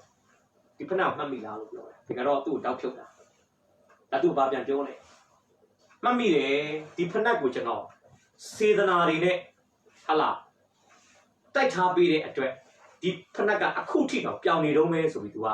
အကောင်းမြင်တဲ့ဘက်ကနေသူကပြန်ဖြေတယ်ကျွန်တော်ပြောချင်တာပါမယ်ကိုလောက်ရတဲ့အလုပ်ကကြီးကြီးသေးသေးအလုပ်ပေါ်မှာလုံလာဝရိယစိုက်ထုတ်ရအောင်ပီရောပုံစံနဲ့မလုပ်ကြပါစို့နဲ့ဒါကြောင့်watchman ပြောတဲ့စကားကိုကျွန်တော်ဘယ်တော့မှမမေ့ watchman ပါပြောတယ်တရုတ်နိုင်ငံမှာဖယံမဲ့တယောက်ကနေအင်္ဂလိပ်သတင်းစကားကိုကြားပြီးခရိယန်တယောက်ဖြစ်လာကြည့်တရုတ်တိုင်းပြည်အတွက်နိုင်ငံသားကောင်းတယောက်တူပွားလာတာလို့ပြောပါတယ်အဲ့လောက်ထိသူအာမခံရဲနေတာဘာလို့လဲအဲ့ဒီခေတ်ကဘောင်းကန်းတွေဟာတိုင်းပြည်အတွက်အရင်အားကိုးရတယ်ပြောစနာနိုင်ငံတော်မေးဆွေးရတတ်မှတ်တဲ့အခွန်ခရိယန်မှန်ရအကုန်ဆောင်တယ်ဗျာနိုင်ငံတော်အစိုးရလူအပ်လာလို့ခေါ်ရင်လူအားပေးတယ်ဗျာကိုစွမ်းညံစွမ်းရှိသမျှနဲ့တိုင်းပြည်အတွက်ပေးဆက်တယ်ဒါကျွန်တော်ဒီနေ့ခရိယန်ဆိုတာဝิญဉ်ရတစ်ခုတည်းပဲတွားနေဖို့မဟုတ်ဘူးတော့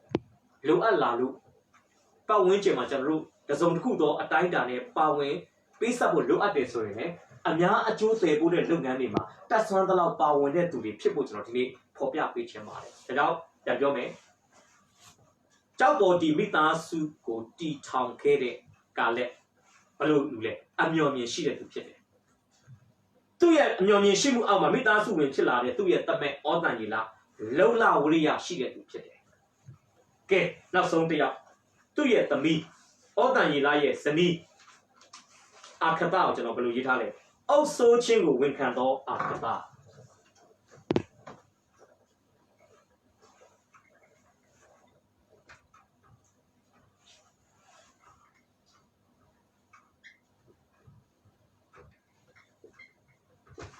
အုပ်ဆိုးခြင်းကိုဝန်ခံသောအခတာတရားသူကြီး73ကနေ15ဖြစ်ပါတယ်တခြားဖတ်ကြည့်ပါသူကြီး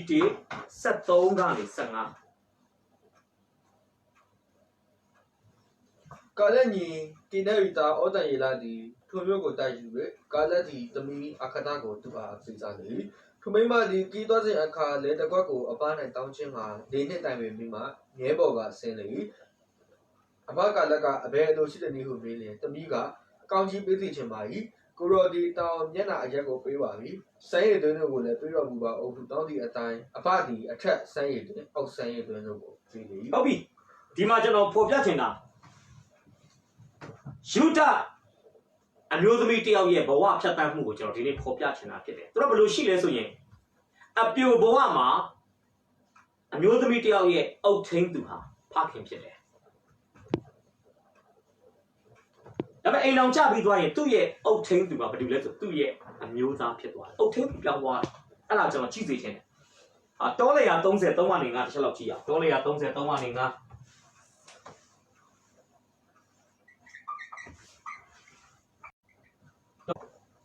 ကို၌ကိုချီနောင်တော်စကားထိုတစ်တာစကားကိုစိတ်ဝင်ညီ၌ချီနောင်တော်စကားကိုအဘသည်ကြားလျက်တိတ်ဆိတ်စွာနေလေထိုတစ်စာစကားရှိသမျှတို့နှင့်ကိုစိတ်ဝင်ညီ၌ချီနောင်တော်စကားဟုသမျှတို့ဒီရရှာမည်သို့မဟုတ်အဘသည်ကြားတော်နေ၌မြင့်သားလျင်ထိုတစ်စာစကားညီမြကိုစိတ်ဝင်ညီ၌ချီနောင်တော်စကားမြင့်မြမတည်ရအဘမြတ်တော်ကြောင့်ထာဝရဘုရားပြုတော်မူမည်ဒီမှာမတွေ့ရအမျိုးသမီးတယောက်ဟာအပြိုကညာဘဝအပြိုဘဝအိမ်တော်မကြသေးခင်မှာတစုံတစ်ခုသောတစ္ဆာဂတိကိုဘုရားသခင်အားသူပြုတဲ့အခါမှာသူတို့ခေတ္တကကျွန်တော်မြင်ပါတယ်ဆုတောင်းတာပဲဖြစ်ဖြစ်ဟာလားတစ္ဆာဂတိပြုတာပဲဖြစ်ဖြစ်သူတို့ကအတန်ဒိတ်နဲ့လှုပ်တာထက်လှုပ်ကနေပတ်ဝန်းကျင်ကြားလောက်တဲ့အတန်တွေအတန်ထားနဲ့သူတို့ကဆုတောင်းနေရှိဒါကြောင့်ဣသရေလအပြိုကညာတစုံတစ်ယောက်ဟာဘုရားသခင်ကိုတစုံတစ်ခုသောတစ္ဆာဂတိပြုတဲ့အခါမှာသူ့ဖခင်ကကြားတယ်ဆိုပါစို့တဲ့ အဲ့သစ္စာဂတိကိုဖခင်ကသဘောမတူရင်ဖြတ်ပိုင်ခွင့်ရှိပြောချင်တာသူ့ဘဝကိုသူမရဲ့ဘဝကို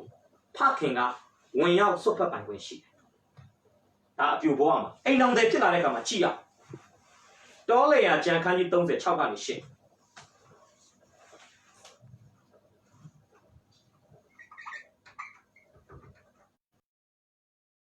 ဟုတ်ပြီပါ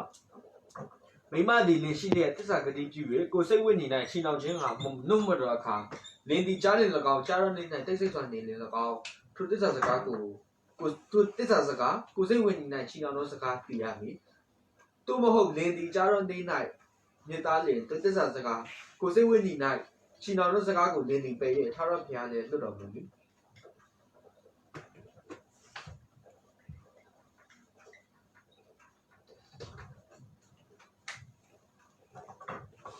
အပြိုတုံးကဖခင်ရဲ့အုပ်စိုးမှုအောက်မှာရှိတယ်။အိမ်အောင်ကျသွားပြီးရင်ခင်မွန်းရဲ့အုပ်စိုးမှုအောက်ကိုရောက်သွားတာဖြစ်တယ်။ဆိုတော့ဒီမှာကျွန်တော်ဖော်ပြချင်တာကအခသသည်ကျွန်တော်ပြောတဲ့အတိုင်းပဲကိရဏတောဖာမျိုးကိုဩတန်ယေလာတိုက်ပြီးတဲ့နောက်ပိုင်းမှာကာလကသူ့သမီးကို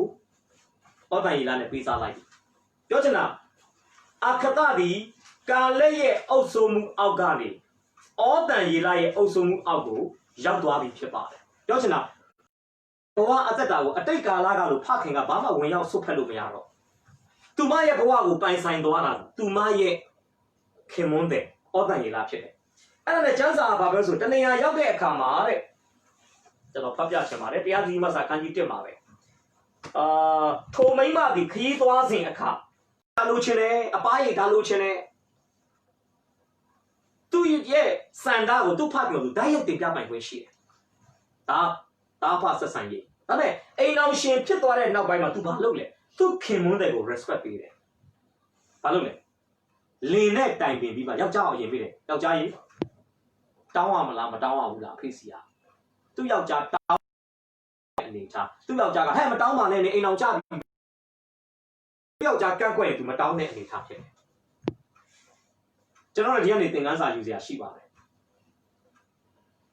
ဒီမှာမိဘနေရာရောက်လာမဲ့သူတွေလည်းဒီနေ့စဉ်းစားဖို့ဖြစ်တယ်ကျွန်တော်တိတ်တော့မမှတ်မိတော့ဘူးအဲ့ဒီတကုံအထက်ကတိအရှိမရှိတဲ့အင်တာနက်ဆိုင်မှာကျွန်တော်အီးမေးလ်တွေပါတော့ပို့ရင်းနဲ့ထိုင်တဲ့အခါမှာအမျိုးသမီးငယ်လေးတယောက်ပြောနေတဲ့စကားပေါ့သူ့အပေါင်းအသင်းနေနဲ့သူကအိမ်အောင်တယ်ပဲသူခင်မွန်းတရားနိုင်ငံသားမှာအလုပ်လုပ်တယ်ပတ်စံပို့တယ်မိမစီမပို့ဘူးအမေစီပို့တယ်မိမဒုက္ခရောက်နေတော့စဉ်းစားကြည့်မိမကရောက်ခမပေးသလောက်ပဲသူကရအဲ့တော့မိမကအဲ့ဒီအင်တာနက်ဆိုင်မှာလာပြီးဝယ်တာပေါ့ဒါပြောပြတာရှင့်အမေကဘလို့ပဲညာပေါ့စသဖြင့်ဟိုကလည်းအမေပဲပါတယ်ဆိုတော့ဒါကြောင့်လောကမှာလည်းရှိရလေလူတစ်ယောက်ဟာလင်ကောင်းနဲ့သားကောင်းတစ်ချိန်တည်းမဖြစ်နိုင်ဘူးလင်ကောင်းဖြစ်ရင်သားကောင်းမဖြစ်နိုင်ဘူးသားကောင်းဖြစ်ရင်လင်ကောင်းမဖြစ်နိုင်ဘူးအမေအတွက်သားကောင်းဖြစ်နေတဲ့သားတစ်ယောက်ပါဇနီးတဲ့အတွက်လင်ကောင်းဖြစ်ချင်မှဖြစ်တယ်ဇနီးတဲ့အတွက်လင်ကောင်းဖြစ်တဲ့သားတစ်ယောက်ပါအမေအတွက်သားကောင်းဖြစ်ချင်မှဖြစ်တယ်ဆိုတော့ကျွန်တော်ပြောချင်တာပါလေဒီမှာလဲမိဘနေရာမှာရှိတဲ့သူတွေလည်းကျွန်တော်ဖော်ပြပေးချင်တယ်ဘာဖော်ပြခြင်းဆိုရင်အိမ်အောင်ပြုတ်ပြီးသွားတဲ့သူတွေဟာသူတို့ရဲ့ဘဝကိုသူတို့ဘာသာသူတို့ဖန်တီးပိုင်ခွင့်ရှိသွားပြီဖြစ်ကျွန်တော်ကဆွတ်ဖက်လို့မရဘူးနော်ဆွတ်ဖက်လို့မရဘူးဟိုလိုနေဒီလိုနေတော့ပြောလို့မရဘူး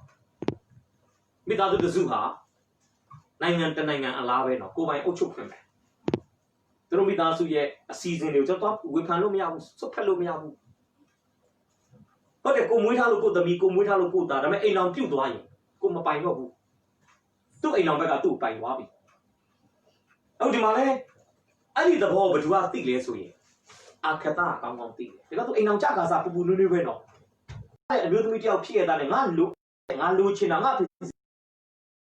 200ရောက်တယ်တိတ်ခါချရောက်တယ်ငါယောက်ျားရဲ့အုပ်ဆိုးခြင်းတော့ငါဝန်မခံတကယ်သူဖြစ်တယ်အဲ့ကြောင့်ယောက်ျားနဲ့ရင်တိုင်ပင်တယ်ယောက်ျားနဲ့ရင်တိုင်ပင်ခြင်းကိုကျွန်တော်ဘယ်လိုနားလဲဆိုရင်ခင်မွန်းတဲ့ရဲ့အုပ်ဆိုးခြင်းကိုသူမဟာဝန်ခံနေတာဖြစ်တယ်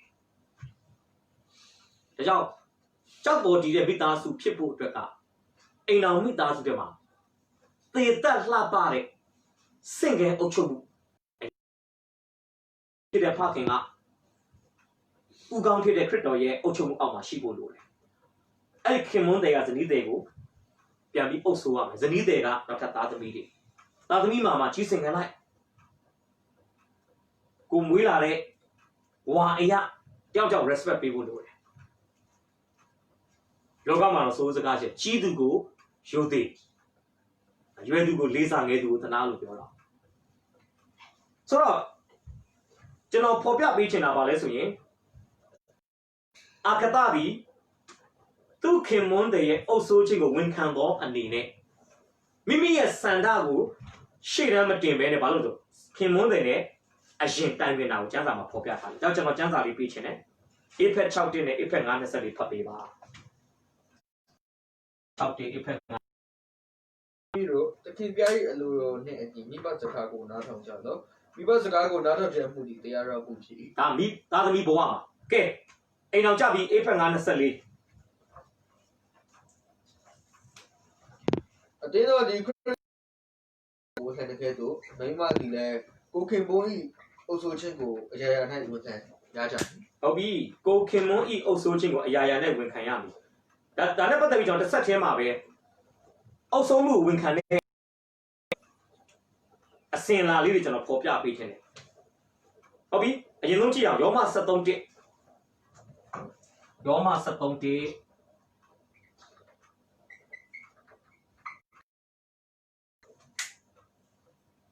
အဆိုးရတော့မင်းအနာဆိုင်အုပ်ဆိုးခြင်းကိုလည်းအုပ်ဆိုးခြင်းကိုလူတိုင်းဝန်ခံစေအကြောင်းမူကားဖျားသခင်ရဲ့အခွင့်မရှိလေမင်းအနာဆိုင်မရှိအာနာဆိုင်ရှိသမျှတည်ဖျားသခင်ခံရတော့မူရာဖြစ်သည်အခုကျွန်တော် COVID-19 ဖြစ်နေတယ်မင်းဆိုရကထုတ်ပြန်ထားတယ်လူ9ယောက်ထက်ပိုမစုရအားကြောင့်မင်းဆိုရရဲ့အုပ်ဆိုးခြင်းကိုအားပေးကျွန်တော်မလုပ်နဲ့အသေးတော်ရဲ့ဝိပုကိုကွက်ခြင်းအစီအစဉ်တွေအားလုံးကျွန်တော်တို့ရပ်နာထားတယ်ဒါယုံကြည်သူတယောက်လောက်ရမယ့်အရာဖြစ်တယ်။အုပ်ဆိုးချင်းဝန်ခံတာ။အုပ်ဆိုးချင်းဝန်ခံတဲ့အခါမှာဇနီးတဲ့ရတဲ့ခင်မွန်းတဲ့ရဲ့အုပ်ဆိုးချင်းဝန်ခံဖို့တစ်ခုတည်းကိုကျမ်းစာပြောတာမဟုတ်ဘူး။နိုင်ငံသူနိုင်ငံသားတယောက်အနေနဲ့နိုင်ငံတော်မင်းအစိုးရရဲ့အုပ်ဆိုးချင်းကိုကျွန်တော်ဝန်ခံဖို့လိုပါတယ်။ဟေဘဲ73 စက္ကွန်ဖတ်ပေးပါ။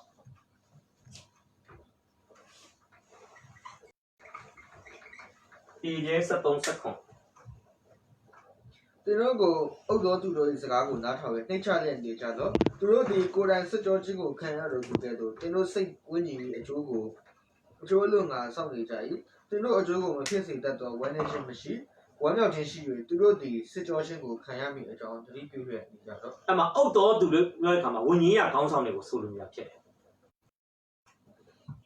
ကျွန်တော်ပြောမယ်နိုင်ငံသားတယောက်ဒီနိုင်ငံတော်မင်းအစိုးရရဲ့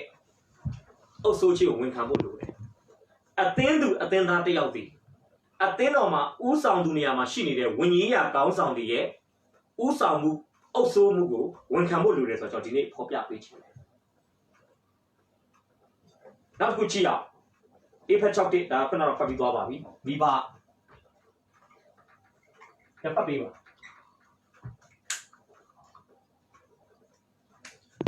တာသမီတို့သခင်ပြရဲ့လိုတော်နဲ့အညီမိဘစကားကိုနားထောင်ကြတော့မိဘစကားကိုနားထောင်ခြင်းအမှုတွေတရားတော်မှုဖြစ်ဟုတ်ပြီတိုက်လူမိသားတယောက်အနေနဲ့မင်းအာနာဆက်ရဲ့အုပ်စိုးခြင်းကိုဝန်ခံရမယ်အသင်းလူသင်းသားတယောက်အနေနဲ့ဝိညာဉ်ရခေါင်းဆောင်ဥဆောင်သူများရဲ့အုပ်စိုးခြင်းကိုဝန်ခံဖို့လိုတယ်သားသမီးအနေနဲ့မိဘရဲ့အုပ်စိုးခြင်းကိုဝန်ခံဖို့လိုတယ်ကဲအလုသမားတယောက်အနေနဲ့ Efet 6အစီအကံကျွန်တော်ခရစ်တော်ရဲ့စကားကိုနားထောင်တဲ့ကဲ့သို့ကြောက်ရွံ့တုန်လှုပ်တဲ့စိတ်နှခွမရှိပဲလောကီသခင်ကလောကီသခင်လို့ပြောတဲ့အခါမှာအလုရှင်ကိုရေညွှန်းတာဖြစ်ပါတယ်တမန်တော်ရှင်ဘောလူတို့ခေတ်မှာဘာပြဿနာဖြစ်လာလဲဆိုရင်အလုရှင်လည်းဘောင်းကန်းဖြစ်လာတယ်မယုံကြည်သူကလည်းယုံကြည်သူဖြစ်လာတယ်အလုသမားတွေလည်းမယုံကြည်သူကလည်းယုံကြည်သူဖြစ်လာတယ်အားလုံးကခရစ်တော်၌ညီအကိုတွေဖြစ်သွားပြီအဲ့ခရစ်တော်၌ညီအကိုမောင်နှမဖြစ်တယ်ဆိုတဲ့အရာပေါ်မှာအလုသမားတွေကအလွဲယူတယ်လို့ပြောရမှာအလုရှင်ကိုကလန်ကဆန်လုပ်ချင်တာလားလေးတွေအလုရှင်ရဲ့အခွင့်အာဏာကိုဝန်မခံချင်တာလေးတွေဖြစ်လာတယ်အဲကြောင့်တမန်တော်ရှင်မောလို့ပြောတယ်ဘယ်လိုပဲဖြစ်ဖြစ်မင်းတို့ယုံကြည်သူမင်းတို့ကယုံကြည်သူဖြစ်လင့်ကစားမင်းတို့ရဲ့အလုရှင်ကယုံကြည်သူဖြစ်လင့်ကစားအလုရှင်နဲ့အလုသမားကြားမှာတော့နာခံခြင်းရှိဖို့လိုတယ်အဲကြောင့် အလုတ်သမားမှန်ရင်မိမိအလုတ်ရှင်ရဲ့အုပ်ဆိုးခြင်းကိုဘာလို့လို့လဲဆိုဝန်ခံဖို့လိုပါတယ်ဒီဖက်924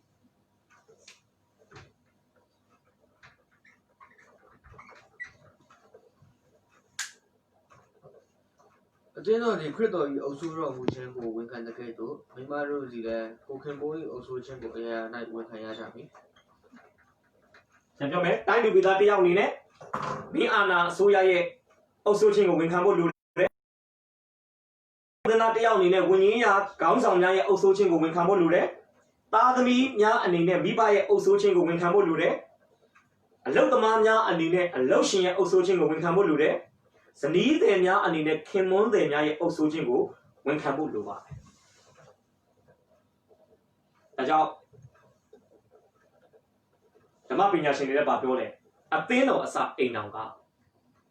အိမ်တော်မိသားစုမှာကလေးကခုနကျွန်တော်ပြောသလိုမိဘနဲ့သားသမီးကြားမှာရှိတဲ့နာခံခြင်းဇနီးတဲ့နဲ့ခင်မွန်းတဲ့ကြားမှာရှိတဲ့နာခံခြင်းတွေကိုမိသားစုသေးသေးလေးထဲမှာကလေးကကျွန်တော် practice လုပ်ထားမယ်ဆိုရင်စင်ငယ်အုပ်ချုပ်မှုပုံစံကိုမိသားစုထဲမှာတကယ် apply လုပ်မယ်ဗျာလက်တွေ့ကျင့်သုံးမယ်ဆိုရင်အဲ့ဒီစင်ငယ်နာခံခြင်းစင်ငယ်အုပ်စိုးခြင်းအောက်ကနေပေါက်ဖွာလာတဲ့သားသမီးတွေဟာအရွယ်တွေရောက်လာလို့အိမ်တော်တွေတီထောင်တာပဲဖြစ်ဖြစ်လုပ်ငန်းခွင်ကိုရောက်သွားတာပဲဖြစ်ဖြစ်ဘာဖြစ်မလဲသူတို့ရဲ့မိသားစုမှာကလေးကမြင်နေတွေ့နေရတဲ့စင်ငယ်အုပ်မင်းဆိုရကိုဝန်ခံတတ်တဲ့တိုင်းသူပြည်သားတွေဖြစ်လာမှာဖြစ်ပါတယ်ဒါကြောင့်ကျွန်တော်ဒီမှာမင်းအစိမ့်နဲ့ရေးထားတဲ့မှတ်ချက်ရှိတယ်မိသားစုအတွင်း၌စင်ငယ်နာခံခြင်းသည်မိသားစုတွင်စီယုံမှုကိုတည်တံ့စေသည်လို့ကျွန်တော်ဖော်ပြထားပါတယ်ကျွန်တော်ပြန်ပြောမယ်မိသားစုအတွင်း၌စင်ငယ်နာခံခြင်းကျွန်တော်ပြောပြီးပြီလေအိမ်တော်ဦးစီးကဘုရားဟောနာခံမယ်အိမ်တော်ဦးစီးစကားကိုအိမ်တော်ရှင်မကနာခံမယ်သူ့စကားကိုသားကြီးသမီးကြီးကနာခံမယ်ပြီးတော့သားကြီးသမီးကြီးတွေရဲ့စကားကိုသားငယ်သမီးငယ်တွေကနာခံမယ်ဆိုရင်မိသားစုအတွင်းမှာရှိနေတဲ့ခံခြင်းဟာမိသားစုတွင်စီယုံမှုကိုတည်တံ့စေမှာဖြစ်ပါတယ်။ဒါကြောင့်ကာလက်မရှိတဲ့နောက်ပိုင်းဣသေလလူမျိုးတွေဖောက်ပြန်ခဲ့လင့်ကစားဩတန်ရီလာဟာဝိညာဉ်ရခေါင်းဆောင်တယောက်အနေနဲ့တရားသူကြီးခံရလူမျိုးတော်ကိုကျွန်ခံရဘဝကနေကယ်တင်ပြီးအသက်ရှင်တဲ့ဖခင်ရဲ့အထံတော်ကိုပြန်လည်သွေးဆောင်နိုင်တာကိုကြည့်ချင်းအဖြစ်ကာလက်စုဟာကြောက်ပေါ်တီမိသားစုဆိုတာကိုကျမ်းစာကသက်သေထူနေတာပဲဖြစ်ပါတယ်ဒီနေ့ကိုမိသားစုလေးစဉ်းစားငါတို့မိသားစုကသဲပေါ်မှာတည်တဲ့မိသားစုလားကြောက်ပေါ်မှာတည်တဲ့မိသားစုလားကြောက်ပေါ်မှာတည်တဲ့မိသားစုများပေါင်းဆက်ထားသောအသင်းတော်သားတွေကြောက်ပေါ်မှာတည်တဲ့အသင်းတော်ဖြစ်လာမှာဖြစ်ပါတယ်ဒါကြောင့်ကြောက်ပေါ်၌တည်သောအိမ်တော်မိသားစုဒီဟုသောခိုင်ခန့်သောမိသားစုတည်တံ့သောမိသားစုငြင်းညံသောမိသားစုများဖြစ်ဖို့ရန်အတွက်ကာလက်အမျှော်မြင်ရှိခဲ့တယ်လို့ကျွန်တော်လည်းအနာဂတ်ကိုအမျှော်မြင်ရှိနဲ့ဟလာဆုတောင်းခြင်းတုံသင်ခြင်းအဖြစ်ပုံဖော်ထုစစ်ကြရအောင်ဩတန်ရီလာလုံလဝရိယရှိတယ်လို့ကျွန်တော်လည်းလုံလဝရိယရှိခြင်းအဖြစ်မိမိအတွက်ကောအများအတွက်ကောနောက်ဖခင်ကိုသိကျွမ်းခြင်းကနေထွက်ပေါ်လာတဲ့လုံလဝရိယရှိခြင်းအဖြစ်မိမိပါဝင်ရဟလာလုပ်ငန်းခွင်ဆိုတဲ့လုပ်ငန်းခွင်အလက်အသင်းတော်ဆိုတဲ့အသင်းတော်အလျောက်စိတ်အားထက်သန်စွာလက်ကြောတင်းစွာကျွန်တော်တို့လုံလဝရိယပြုတဲ့သူတွေဖြစ်ဖို့ကျွန်တော်တိုက်တွန်းချင်ပါတယ်နောက်ဆုံးတစ်ချက်အနေနဲ့ကြောက်ပေါ်တီမိသားစုဖြစ်ဖို့အတွက်မိသားစုအတွင်းမှာအုပ်စိုးခြင်းကိုဝန်ခံတဲ့အသက်တာကိုကျွန်တော်တို့တည်ဆောက်ကြရအောင်မိဘနဲ့သားသမီးကြားသားသမီးအချင်းချင်းကြားမှာလည်းအကြီးငယ်အလိုက်အုပ်စိုးခြင်းကိုတည်ဆောက်ကြရအဲ့လိုတည်ဆောက်ရင်ကျွန်တော်တကယ်ပဲတည်တတ်တဲ့မိသားစုခိုင်မြဲတဲ့ခိုင်ခန့်တဲ့မိသားစုမြဲမြံတဲ့မိသားစုကိုကျွန်တော်တို့တည်ထောင်နိုင်မယ်ဆိုတာကိုစိတ်ချပြီးတော့မှကာလက်ရဲ့မိသားစုကဲ့သို့ကျွန်တော်တို့ကြောက်ပေါ်တီမိသားစုများကိုနှုတ်ကပတ်တော်နဲ့အညီတမာကျမ်းစာနဲ့အညီကျွန်တော်တို့တည်ဆောက်တဲ့သူတွေဖြစ်ဖို့ရကျွန်တော်နှုတ်ကပတ်တော်အားဖြင့်တိုက်တွန်းအားပေးတည်ဆောက်ခြင်းပါတယ်နှုတ်ကပတ်တော်အားဖြင့်ရောက်တိုင်းပေါ်မှာဘုရားရှင်ကောင်းချီးပေးပါစေခဏလေးကျွန်တော်နှုတ်ကပတ်တော်အတွက်ဆုတောင်းအနံ့ဖို့ဖြစ်ပါတယ်ခဏလေးဆုတောင်းကြပါစို့ကျေးဇူးရှင်ပါကိုတော့ကိုကျေးဇူးတင်တယ်ကျွန်တော်ပေါင်းကိုချီးမွမ်းပါလေဒီနေ့မှာလည်းကာလက်ရဲ့အသက်တာကိုအခြေပြုပြီးတော့မှကြောက်ပေါ်တည်တဲ့မိသားစုအကြောင်းကိုဒါတို့လေ့လာခွင့်ရခဲ့ပါတယ်ကြောက်ပေါ်မှာတည်တဲ့မိသားစုပေါ်မှာတည်တဲ့မိသားစုဟာအုပ်စိုးခြင်းဝန်ခံတဲ့မိသားစုဖြစ်ကြောင်းနှုတ်ကပတ်တော်အားဖြင့်ဖော်ပြသောကြောင့်ကျေးဇူးတော်ကိုချီးမွမ်းပါတယ်ဒီနေ့မှာနှုတ်ကပတ်တော်လေ့လာခွင့်ရတဲ့ကဲ့သို့မတ်ဖန်ညမှာလည်း